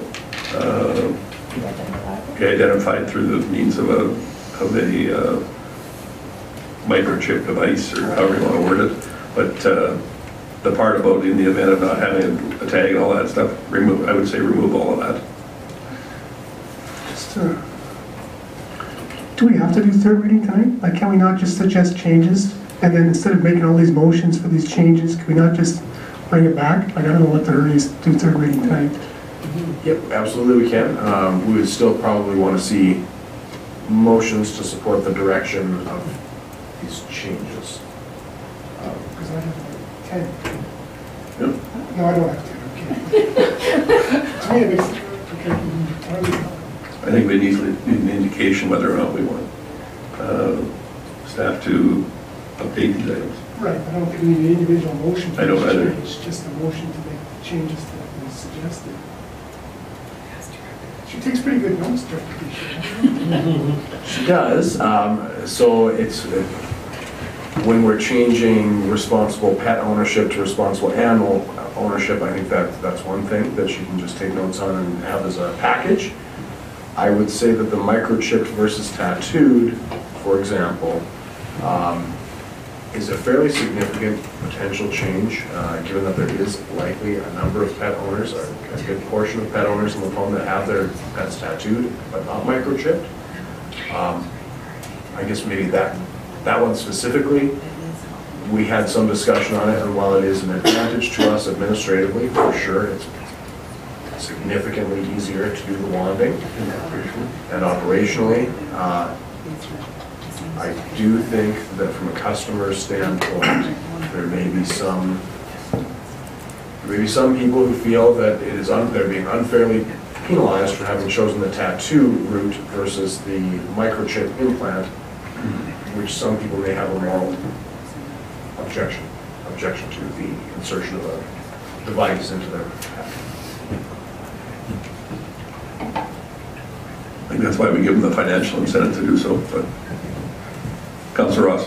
Thank you, Mayor Creasy. It's just a question with the purebred animals. Are they already tattooed?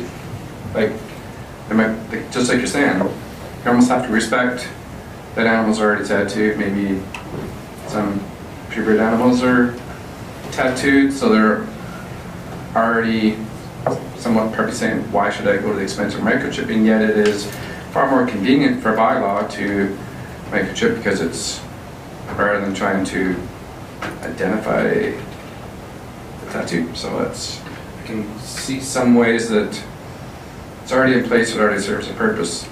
It's somewhat grandfathering in that they've already got the tattoo. Did that make sense? Yes, that was our thing too. There may be animals that already have the tattoo.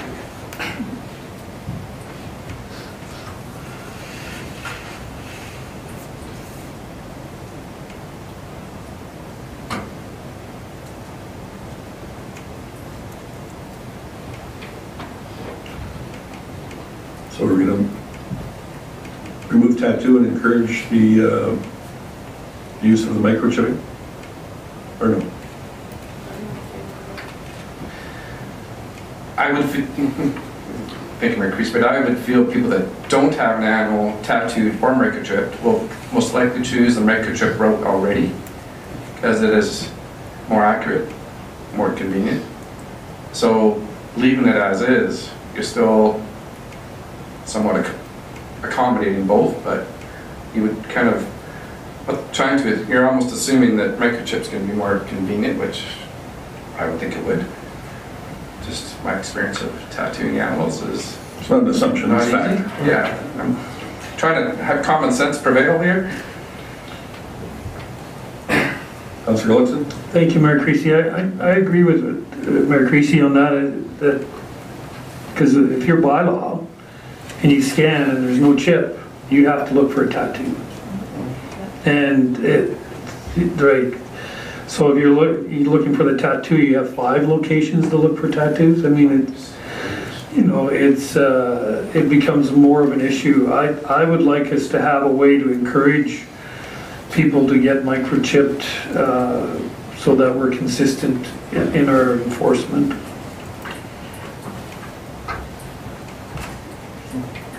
Director Piche? In part of the education program, we have been discussing with the clinics, the veterinarian clinics in town, of doing microchipping clinics when, like doing a day of microchipping. So these are discussions that we've been having and that we are looking forward. Any future identification, we're going to highly recommend that people do microchipping. But yeah, there are going to be a few people who have already had tattoos on their animals. One of the things is that tattoos, as I mentioned earlier, are recognized through the province. The identification is recognized through the entire province of Alberta, but microchips are recognized internationally.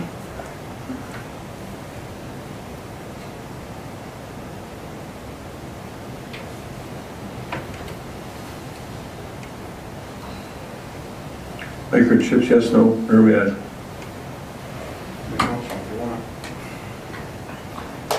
Councillor Gullickson? Thank you, Mayor Creasy. Yeah, I think that's the whole idea of this program, is to get these animals identifiable so they can be returned to their owners as soon as possible. So I would like to make a motion that we remove tattooed and just have and then go for microchipped only. Thank you. Any other comment? So just for my own personal clarification, so you can get a traditional tag is acceptable, or microchip but no tattoo. Is that what we're saying? No, I believe what is currently within the bylaw, the tag is a separate thing. They are recommended to wear a tag at all times. To get a reduction on your fee of $75, you have to have your animal microchipped or tattooed. What is proposed is that it would be microchip only. Again, aside from the tag.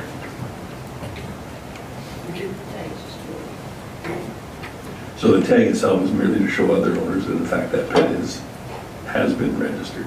It's not for necessarily for, given that it can fall off and whatnot, it's not necessarily seen as a great method of identification. Is that correct? Using the tag alone, we will be able to get animals back to their owners, so if they still have the tag on them. The idea is, though, that cats usually don't wear a collar, and that's where that would make a big difference. Any other comment on that particular item? Councillor Gullickson? Thank you, Mayor Creasy. Just a clarification then, if the dog has a chip, does it need to have a tag? Yes, absolutely. Mainly because of the fact that that's its license, to show that it has been licensed. But a cat doesn't have to have a tag. As per one of the changes that we made last time, it wasn't, no. As long as it's microchipped.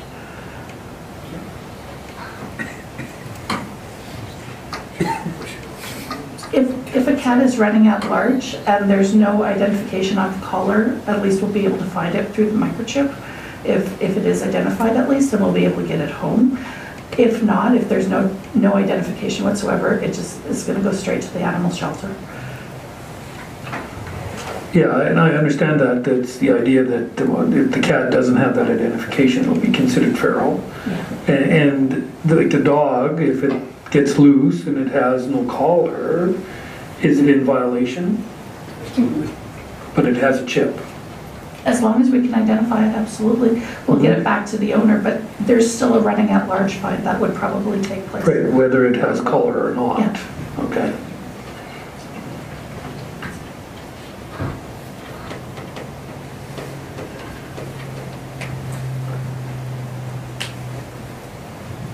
If everybody recalls the motion that's before us? No. Chief Gowdy? sorry, I don't mean to confuse things, but yeah, you mentioned that a cat would be considered feral. And that's not really the case. If we come across a cat that is not tattooed or microchipped and no collar, it's not like we declare it a feral cat and now it's a vicious animal under the bylaw or something. It just goes straight to the animal shelter, and we have no way of finding whose it is. So it's likely that it would go out for adoption or wherever animals that aren't adopted end up. But it wouldn't be necessarily declared. Well, that's my understanding, is that a feral cat is something that doesn't have a home.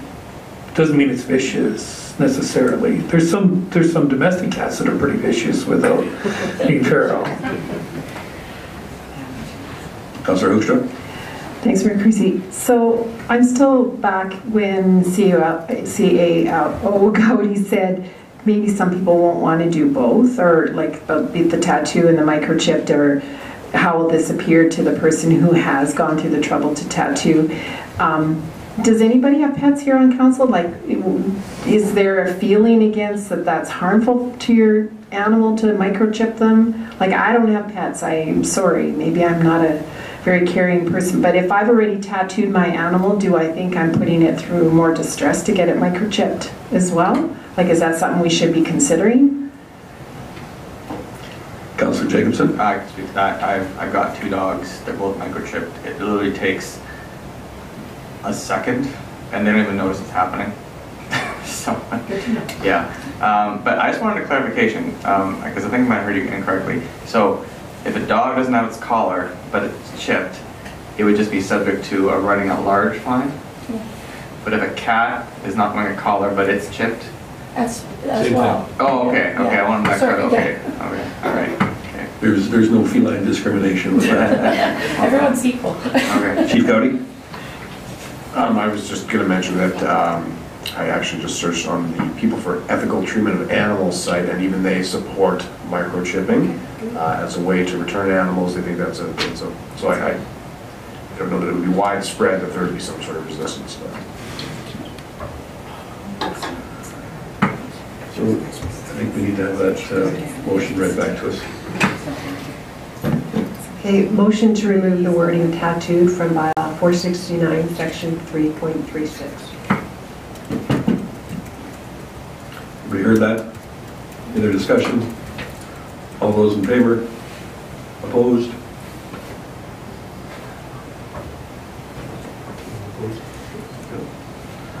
Thank you.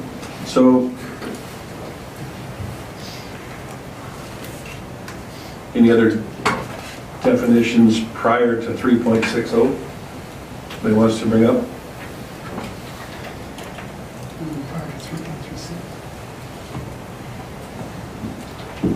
Anywhere prior to 3.60.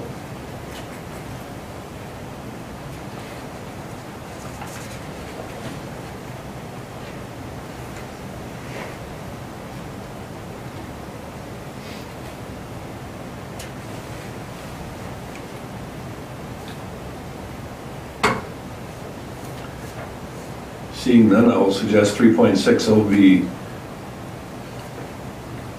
changed. The definition. It's got urban chicken means a hen that is at least 16 weeks of age. And why the age is in there is absolutely beyond me. Urban chicken means a hen, and call that good. So I guess the reasoning, so 15 weeks of age, then we can have 1 million of them because they're not urban chickens then? It just seems bizarre. I don't know why the age thing's on there. Sorry, I thought I had a reason. Well, that's mixed up. Councillor Connick? My apologies, I'm just throwing things out there. I can comment. I can speculate that prior to 16 weeks, it may be difficult to tell the difference between a rooster and a hen. No? That's for us. It's excellent. It's true as well. It's Seriously?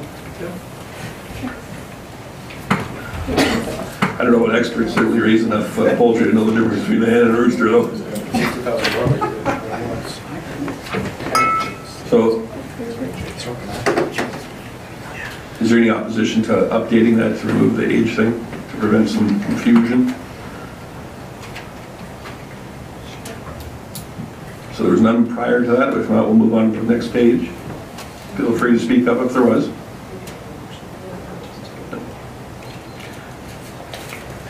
In 4.1, I found it odd, in red there we've got, no person shall own, keep or harbor any dog or cat within city limits over the age of 12 months unless it's licensed herein. And then it's got 4.3, every owner of a dog or cat over the age of 6 months within city limits shall obtain a license. I apologize for that. It should be 12 months. Sorry, yeah. 4.3 should be? Yes. Okay, so we're saying up to the 1 year. They have the ability they have the ability to have it altered. This is in the event of the lifetime license, because if they were to license prior to being altered, then they'd have to pay that extra amount. But if they're going to alter it, then they have up until that time. Yes. Okay. So 4.3 is just an error. It should be 12 months? That is my error. Thank you. Yeah. And 4.2, 18 years of age for an owner. Is that a legal thing, or how did we come up with that? I have to honestly say I took that out of our last bylaw. So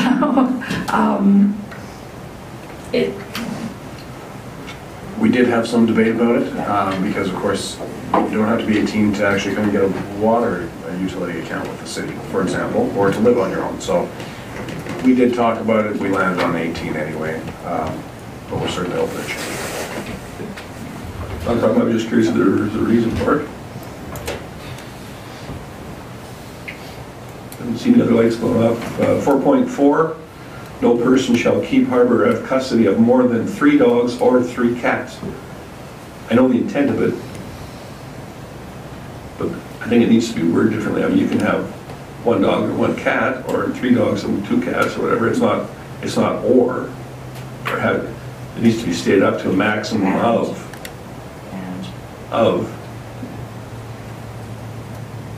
3 dogs and 3 cats, or whatever, however we want to word it. So I think that's the way it's intended to read, is it not? That is.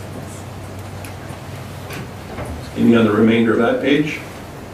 That's page 5. Move down to page 6. 4.10.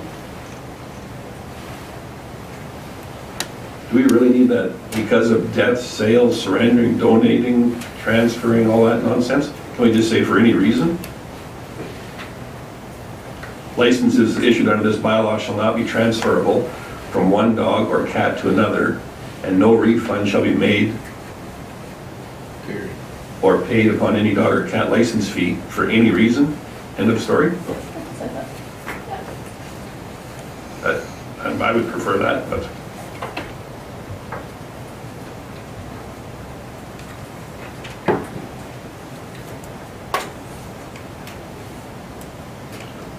At 5.2, the owner of a dog shall ensure that such dog is not running at large in a park. Yeah, that is a little confusing, but what that is regarding is that running at large is meaning not being in control of your animal.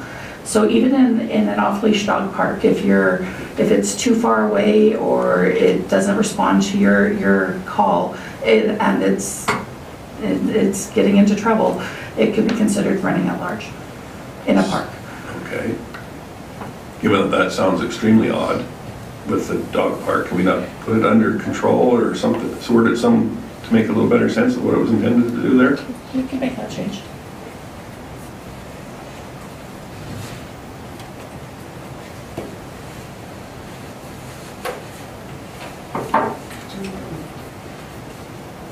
Councillor Connick? Just to back up just a wee bit, do we have to change 4.11, or is it okay? Where it says microchipped or tattooed? That would fall under the first thing that we already voted on, the tattoo part. I can do a find and replace on all tattoos. Thank you. But, I mean, would it not? Yes, That didn't absolutely. apply to just the definition that falls throughout the bylaw. Yeah. Still have to make a change. Yep.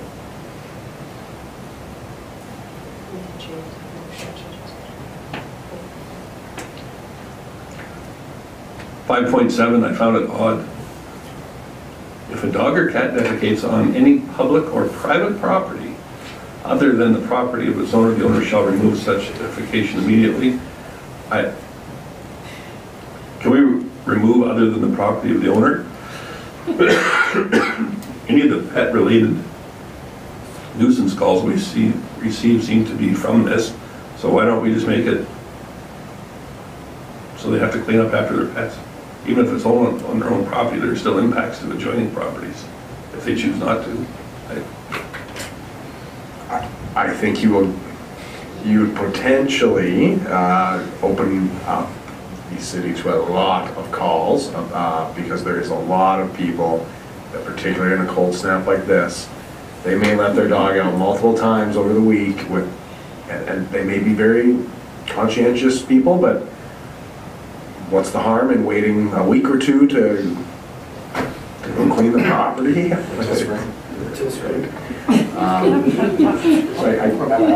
I would caution that. I think maybe you could add a undue accumulation clause or something like that, I guess. What's the definition of that? Well, sorry, the definition is through the nuisance bylaw that it causes your neighbor some infringement on their ability to enjoy the property. And so I think there is that ability right now. If your neighbor has such a derelict property due to dog feces, we would be happy, give us a call and we would be happy to come out and go through the nuisance bylaw for that. And items 5.9 and 5.10 have a lot in common. Could we not roll those into one that's a little more concise?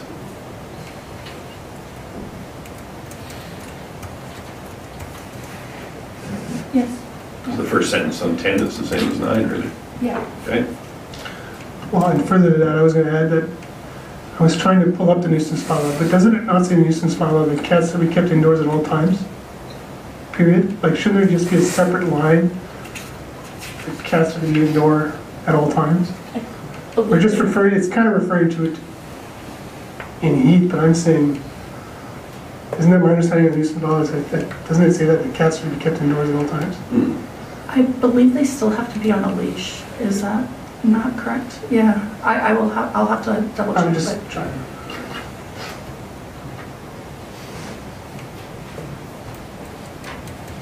I guess on that same vein in 5.10, the last sentence, cats are to be kept indoors at all times where a litter box is provided for the cat? Seriously? So we're going to send our bylaw to see if in fact you have a litter box in your house, and therefore if you don't, your cat go outside? It's ridiculous.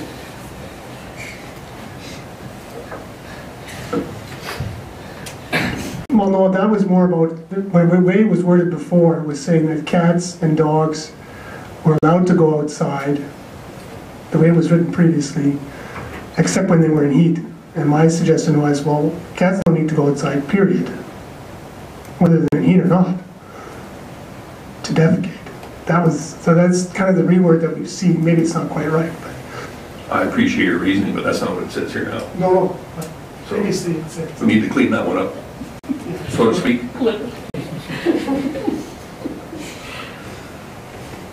5.16, the owner of a dog shall ensure that such dog does not enter or swim in any body of water within a park. I guess I'm curious why that's included there. If somebody wants to swim their dog in the stormwater retention pond at the dog park, I really don't mind. I mean, Chief Gowdy and I also had that discussion about whether a dog should be able to swim in that. It really just came down to the fact that we currently have it in our current bylaw as well. And we could remove it if you see fit. I for one would prefer it was removed, but It actually, it's a good exercise for dogs, and they get tired faster. Yeah, I'd be in favor of moving that. As someone who walks his dogs twice a day, every day, it adds quite a bit of ambiance to your walk. We've got these water dogs, you know, running, you know, neighbors, you know, they're throwing their frisbees out, the dogs are in the pool and they swim back. So it adds quite a bit to the whole feeling of the neighborhood. Everybody's walking around looking at these dogs. I'd bear to be in favor for moving that for sure. I did not know it was against the law. I'll have to tell them that next time I see them. Then the very next item, 517, the owner of a dog or cat shall ensure that such dog or cat shall not be left unattended while tethered or tied on premises where the public has access, whether the access is expressed or implied. I'm not sure I understand the reasoning for this. I mean, I appreciate that if the owner isn't there, there could be...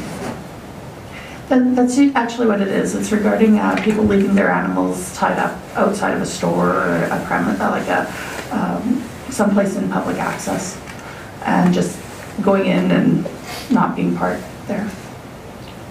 I mean, given that there's some pretty substantial consequences of an animal that bites or harms someone, if the owner feels that their pet is not willing to do so, I don't really have a problem with this. And in fact, I've seen it happen quite often in and about the city, and I'm not aware of incident that would cause us to bring something like this in. Anybody else care one way or another?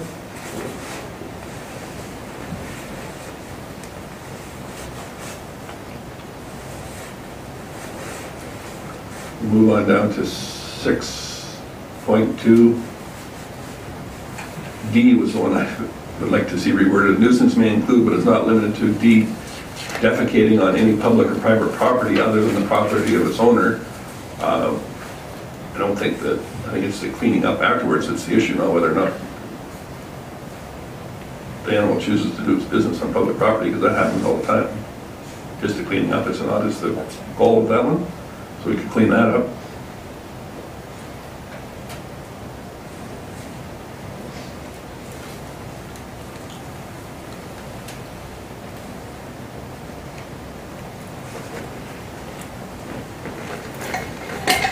I don't know if it was just me, but is there an awful lot of verbiage in here over vicious animals? Is this something that we actually have within the city as vicious animals? We only have one right now. Okay. There's only one animal that has been deemed as a vicious animal. Very few and far between, incredibly few and far between. It is up to the province that that handles all of this. There is a Dangerous Dog Act that we have to abide by. We did clean this section up considerably from the very first reading. So the part that has been stricken out is a part that would be determined by a justice in that sense. So basically all we're saying is that people have to put up a sign is really what it is, and that they have to have a license, and it'd be a yearly license in that sense. So did I miss the spot in here where it references the provincial statute that they're expected to follow? Because that should be outlined in here so that as the provincial regulations change, people still have to follow them. It does mention the Dangerous Dog Act in section 8.2. Okay, yeah. That's what I'm asking. Yeah, that is the one? Yeah. Yes, it is. Yeah.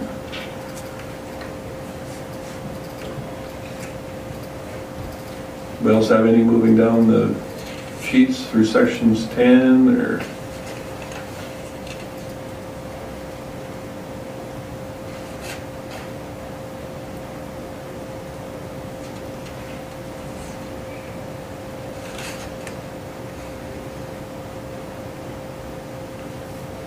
Section 11, 12.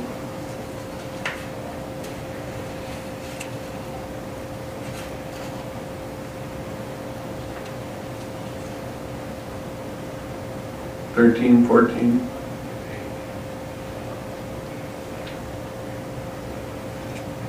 $15 or $16. $16's a lengthy one, but.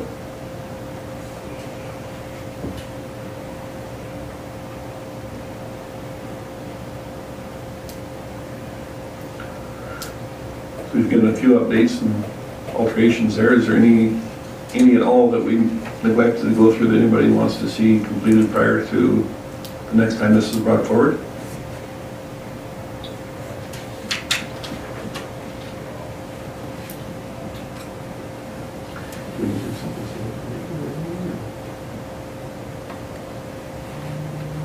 Yes. Sorry, direct illustration to bring that amended bylaw.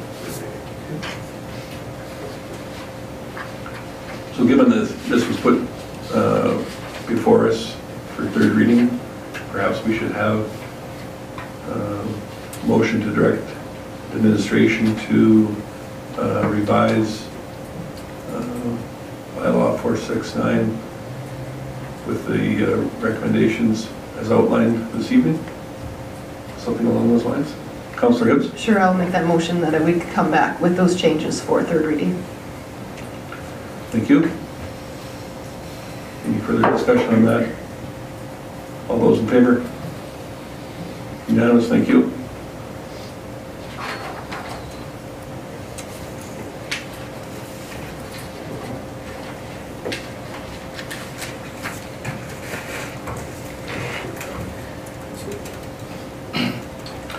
So, Director Juke, under unfinished business for community services, we've got the decision format template. You want to walk us through that item, please? I'd be delighted to, Mayor Creasy. So before you is a suggested template for going forward. Its design is to replace the memo that's currently in use with which staff communicate with council. So this is a request for council decision format, commonly referred to as an RFD. Just one word to begin with, the file path that you see at the bottom of the document will not appear generally speaking. That should not be actually there in this one, beg pardon for that.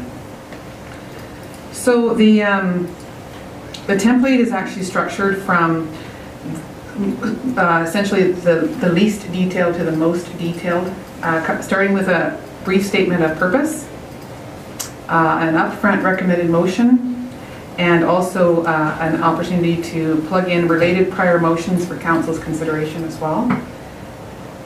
You can see that that item is a little bit grayed out so that it takes a back seat to the recommended motion.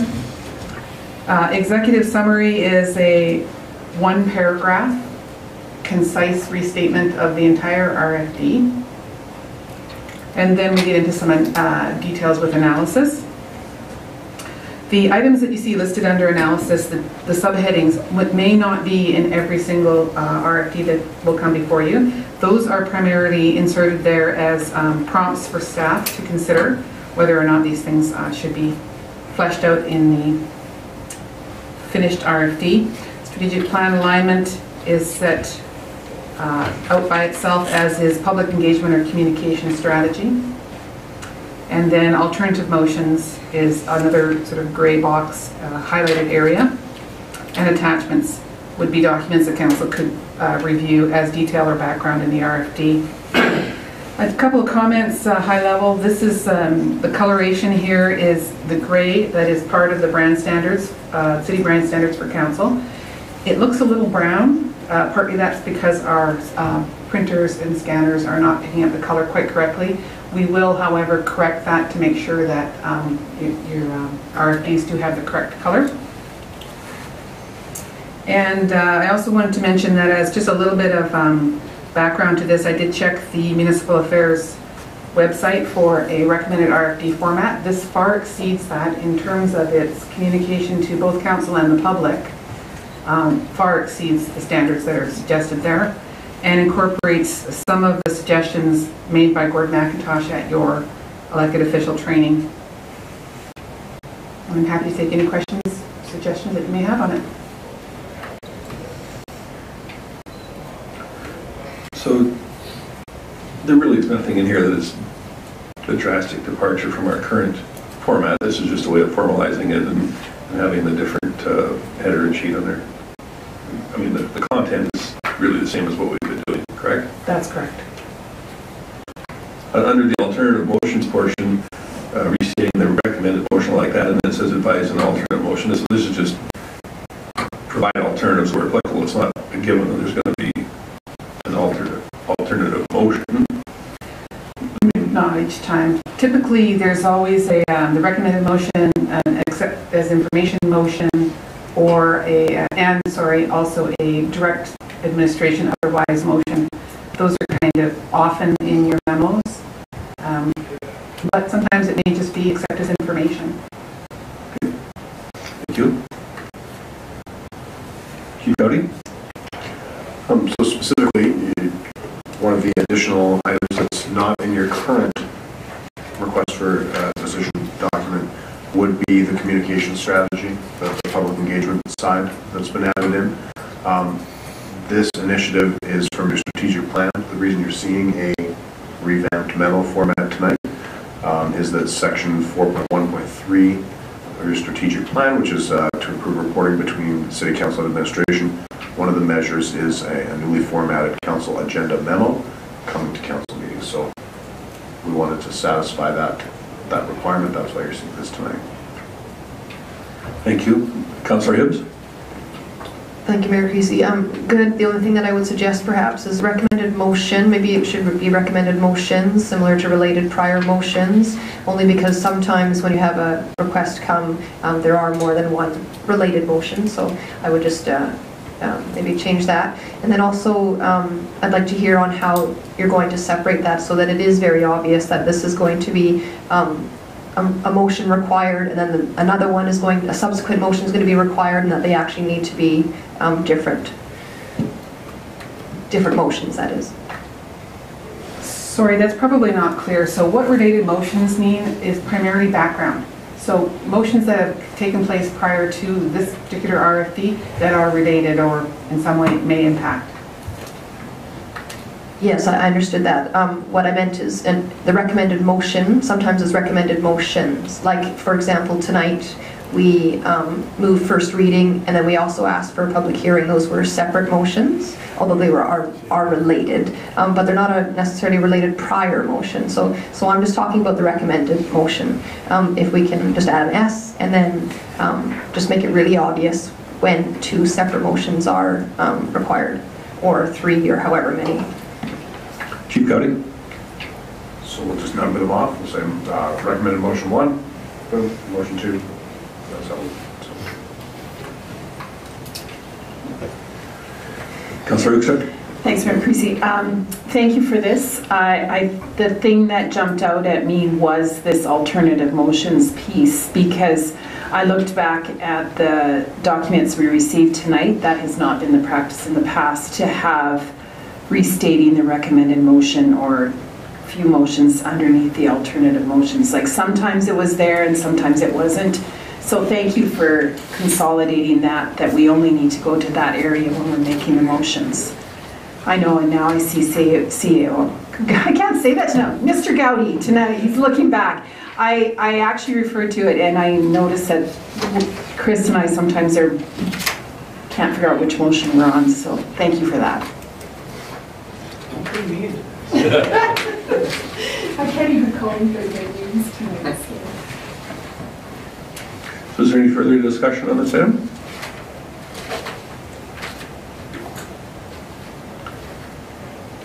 I would assume that you'd like some direction on this decision format template. Ironically, there is actually a motion in there that is suggested for this item. Councillor Hibbs? Thank you, Mayor Creasy. Yes, I did notice that, so that I will go ahead then and make the motion that council approve the proposed request for decision template for immediate use. Thank you. All those in favor? None opposed? Thank you.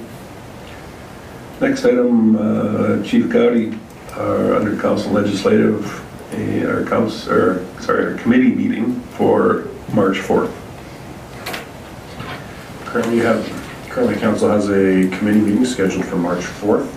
The purpose of this committee meeting will be bringing 2 items. One will be a discussion of possible funding options for you, or scenarios for the Lacombe Athletic Park Association, now that we've gotten their official business plan. Director Jude is meeting with Lacombe County and the Lacombe Athletic Park Association on March 5th, which will of course make it difficult to have anything for March 4th. The other item we will have for the proposed March 18th date is the new financial reporting format that not here this evening, but Senior Manager DeBressert has been working on for some time.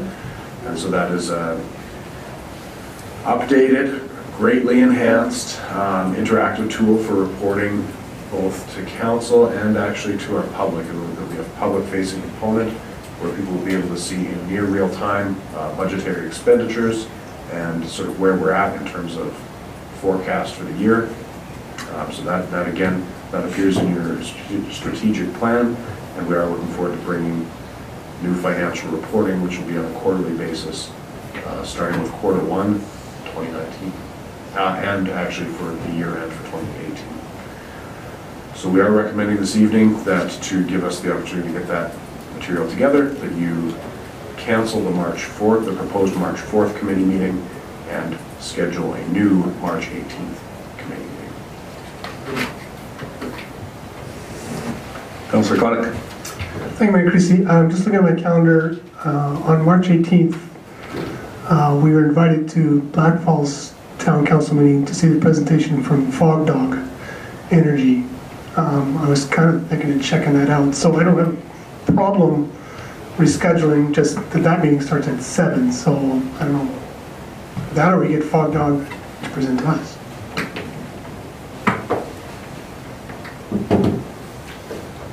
I never want to preempt council, but I would be surprised to see those two items go that long.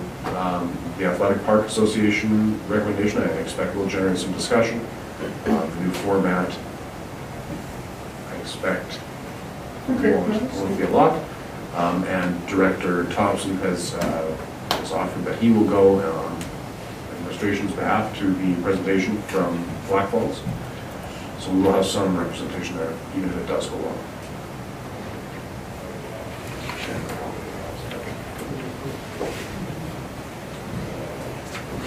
Councillor Jacobson? Sure, I move that council cancel the March 4th committee meeting and reschedule a committee meeting for March 18th. Any additional input? All those in favor? None opposed? Thank you.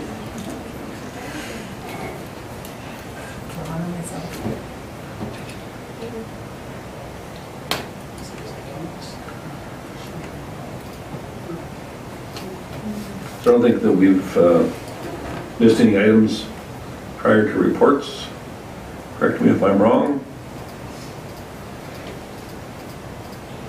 If not, Councillor Gullison, would you like to start with your report? Thank you, Mayor Creasy. February 6th, the MPC meeting where there were 2 items on the agenda, an encroachment into the lane and a new business renovation and bringing the building up to standards for paving and landscaping and parking. It was interesting, the encroachment was substantial for a fence and a garage in a new area, so I'm not sure how that happened, but it did.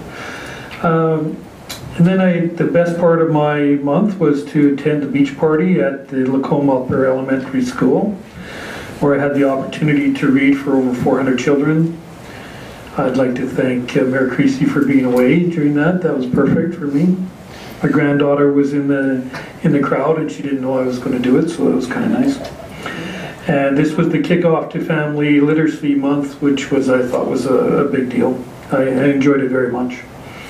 I attended a lunch at Pentagon celebrating National Agricultural Day and another MPC meeting on the 20th. And the meeting had 2 items on the agenda, home-based business and a new business in industrial area that required a variance. Thank you for that. Oddly enough, I was on vacation, but that is a particularly enjoyable afternoon for the kickoff of Literacy Month, so I'm glad that you enjoyed it. Councillor Ross.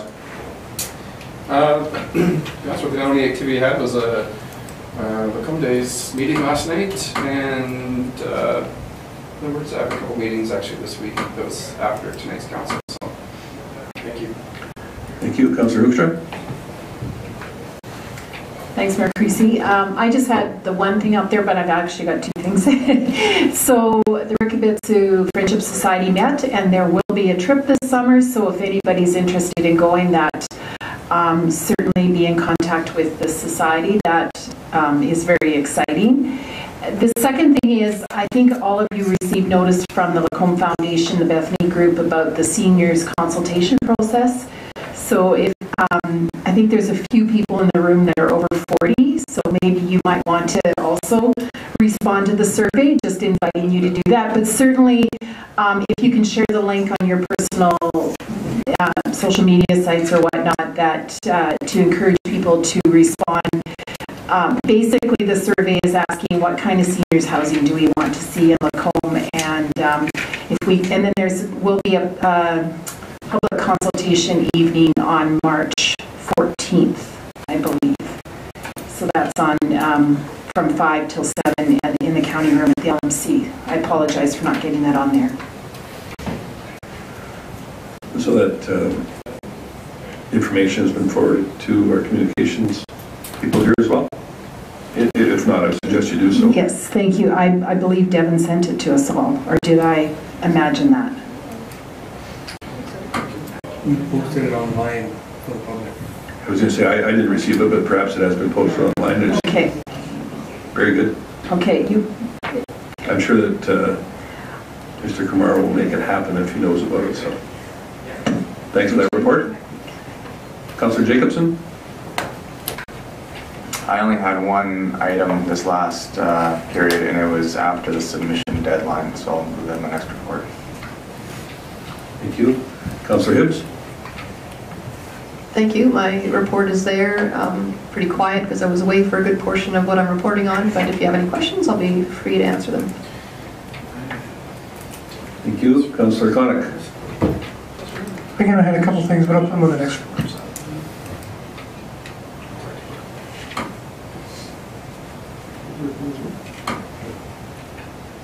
Very good. I did not have a written submission as well, and I was away on holidays. The only, I guess, one thing that I did have an opportunity to was to visit, have a meeting with the mayor of Mazatlan, Mexico, which was a very interesting and enjoyable experience, and resulted in what I hope will be an ongoing friendship. And I also had the opportunity to tour through the city and with some of their senior management and an officer or two, and go through some of their long-term goals and the visions that they had for their city, and certainly drastically different community sizes and certainly climate zones, but all the issues and the problems have a lot of similarities. So it was an interesting time and an afternoon well spent. So I'm not sure what will come of it. So that RCA was working on the possibility of some sister city documentation as well. So we'll see how that turns out over time. So that's really all the items I believe that we had prior to our in-camera session. So we'll take a short break. It's now 25 after, so we had a motion or two here. Councillor, I move to accept the reports as presented. Thank you very much. All those in favor? Very good. How does 10 minutes, 25 to 8 sound? We'll reconvene. Thank you.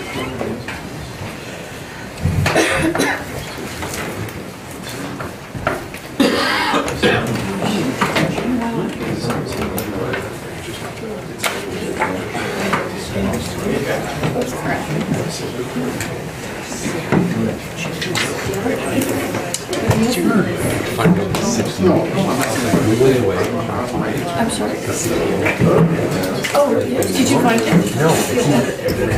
Committee has it might be something that the province has put up because the province has certain regulations that initially came from. Yeah. There's a lot of like So, doing when like 10 or